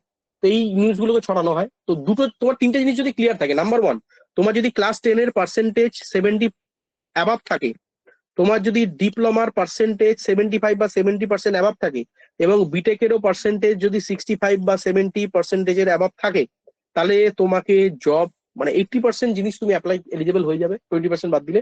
এবং তোমার কোনো জবের ক্ষেত্রে কোনো রকম কোনো রেস্ট্রিকশন আসবে না। আরেকটা ব্যাপার হচ্ছে, যদি 2 বছরের 2 ইয়ার্স এর উপরে গ্যাপ না থাকে, এই তিনটে চারটে জিনিস মাথায় রেখে দাও। 2 ইয়ার্স এর উপরে গ্যাপ নেই, একদমই গ্যাপ নেই তো খুব ভালো কথা। যদি গ্যাপ থেকেও থাকে 2 ইয়ার্স এর উপরে যেন না হয়। ক্লাস 10-তে যেন মিনিমাম 70%-এর উপরে মার্কস থাকে, ডিপ্লোমাতেও 70-75 উপরে মার্কস থাকে, বিটেকেও 60 বা 70-র উপরে যেন মার্কস থাকে। এই চারটে জিনিস যদি তুমি স্যাটিসফাই করে যাও, আমার কাছ থেকে লিখে নিয়ে যেতে পারো, স্ট্যাম্প পেপারে লিখে নিয়ে যেতে পারো, তোমার ক্ষেত্রে কোনো রকম প্লেসমেন্টের কোনো রকম কোনো সমস্যা হবে না। বাকি যেটা শুনছো সেটা পুরোপুরি নেহাতি বোকা বানানো লোককে, আর কিচ্ছু না। ক্লিয়ার? একদম ওপেনলি বলে ওকে। দেবো তোমাকে, কোনো প্রবলেম হবে না। শুধু এই জিনিসগুলোকে মাথায় রাখার চেষ্টা করো, ইয়ার গ্যাপ যেন না যায়। আর বাকি পার্সেন্টেজ অবভিয়াসলি যেগুলো হয়ে গেছে সেগুলো করো, যেটা আছে তোমার হাতে রাখতে হবে, ঠিক আছে। তো বিটেকের পার্সেন্টেজ কিন্তু যাদবপুরে গিয়ে অনেকে ডাউন হয়ে যায়, এটাও একটা কিন্তু মেজর কারণ। আর সেটা দোষ দেয় যে ডিপ্লোমা করেছি বলে নেয়নি। লোককে তো বলতে হবে কিছু গল্প, লোককে তো আর এটা বলতে পারবে না যে আমি কোয়ালিফাই করতে পারিনি বা আমাকে নেয়নি পার্সেন্টেজ কম ছিল বলে। এটা বললে তো মান বেজ্জতের অভাব হয়ে যাবে, তখন আমি দোষটা কার ঘাড়ে দেবো? দোষটা এই ঘাড়ে দেবো, হয়তো আমি ডিপ্লোমা করেছি বলে তাই জন্য নেয়নি, ঠিক আছে। আমার কাছে আমার 2021-এর যারা বেস্ট দুটো তিনটে ছেলে, তারা সবাই এখন পিএসসি তে কাজ করছে, যাদের প্রত্যেকে পাস আউট ডিপ্লোমা। আর কি বলবো তোমাকে বলো, 2021-এর আমার বেস্ট বেস্ট স্টুডেন্ট সবাই পিএসসি তে জব করছে, মেকানিক্যাল আছে, তাদের মধ্যে ইলেকট্রিক্যাল আছে। হুম। তো আর কি বলবো, এর থেকে আর জিনিসের কি বলবো, 2022-এরও আছে, ঠিক আছে।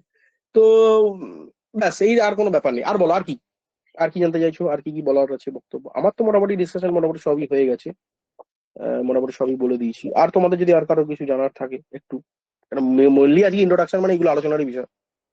তোমাদের কি কি প্রবলেম হচ্ছে, যারা 26 থেকে কন্টিনিউ করেছে একটু বলতে পারো, কি কি সমস্যা হচ্ছে, কি কি প্রবলেম হচ্ছে একটু যদি বলো, তাহলে সেগুলোকে আমি চেষ্টা করবো কিভাবে তোমাদেরকে আরো বেটার ভাবে গাইড করা যায়। এতদিন যে পড়ছো সেখান থেকে কি মনে হচ্ছে, কি কি ফিডব্যাক আছে, বা কি কি মনে হচ্ছে যে কি কি করা যায় ইমপ্রুভমেন্ট, বা কোনো যদি প্রবলেম হয়ে থাকে, স্পেসিফিক্যালি যদি কোনো প্রবলেম হয়ে থাকে সেগুলো ডিসকাস করতে পারো। এনিওয়ান? আমি ম্যাথের কথাটা আগে জানতে চাও, ম্যাথে কি কি সমস্যা হচ্ছে আমাকে বলো, পার্টিকুলারলি যে যে চ্যাপ্টার গুলো কমপ্লিট করেছো কি প্রবলেম হচ্ছে। স্যার মানে জিলেটের যখন পিওয়াইকিউস গুলো করছে, যে চ্যাপ্টার গুলো করানো হয়েছে, মানে ওই হুম, চ্যাপ্টারের আনসার গুলো করতে পারছে, কিন্তু সময় অনেক বেশি লেগে যাচ্ছে। লেগে যাচ্ছে, কারেক্ট, বুঝতে পেরেছি। আর আর কারো কিছু? স্যার আমারও সেম প্রবলেম। মানে করতে পারছো, শুধু টাইমটা একটু বেশি লাগছে, তাই তো? বেশি লাগছে মানে স্যার একটু অনেকটাই বেশি লাগছে, প্রায় 10 থেকে 15 মিনিট লাগছে। হ্যাঁ স্যার, মানে ভেক্টর চ্যাপ্টারটা যেরকম আমি ফার্স্ট সেমিস্টারেও করেছি, প্লাস এই জিলেটেও করেছি, মানে হুম। তার সাথে অনেক সময় লেগে যাচ্ছে কমপ্লিট করতে। হয়তো অঙ্কগুলো আচ্ছা। সোজা, তাও। হুম, বুঝতে পেরেছি। আচ্ছা, এটার তাহলে একটা কাজ করানো যেতে পারে, যেটা আমি করতে পারি আমার তরফে। আমি জায়গাটা বলি, তোমাদের তরফে আর বিশেষ কিছু বলার নেই, তোমাদের তরফে এটাই বলার যে মোর অ্যান্ড মোর প্র্যাকটিস করা। এবার আমার তরফে আমি একটা কাজ করতে পারি, কি কিছু স্ট্যান্ডার্ড যেগুলোর শর্টকাট বানানো যায়, মানে যেগুলো শর্টকাট করানো যায়, আমি তাহলে একটা ক্লাসে শুধু কিছু শর্টকাট অ্যাপ্রোচের উপর কিছু কথা বলতে পারি, এই টাইমগুলো যাতে কমানো যায়, মানে সেটা ক্যালকুলেশনে হোক, কনসেপচুয়ালি হোক, বা থিওরি ফরমেশনই হোক, ঠিক আছে। তো আমার আমার তরফ থেকে আমি একটা জিনিস করতে পারি, কিছু শর্টকাট অ্যাপ্রোচ তোমাদেরকে আরো মোর অ্যান্ড মোর কিছু শর্টকাট অ্যাপ্রোচ দিতে পারি, ঠিক আছে, যাতে তোমাদের ওখানে টাইমটা রিডিউস করা যায়।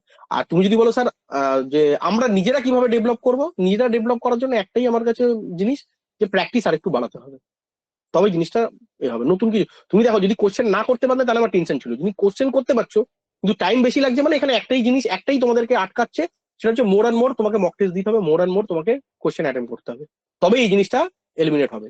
আদার দেন দ্যাট আর এখানে কোনো সমস্যা নেই, ঠিক আছে।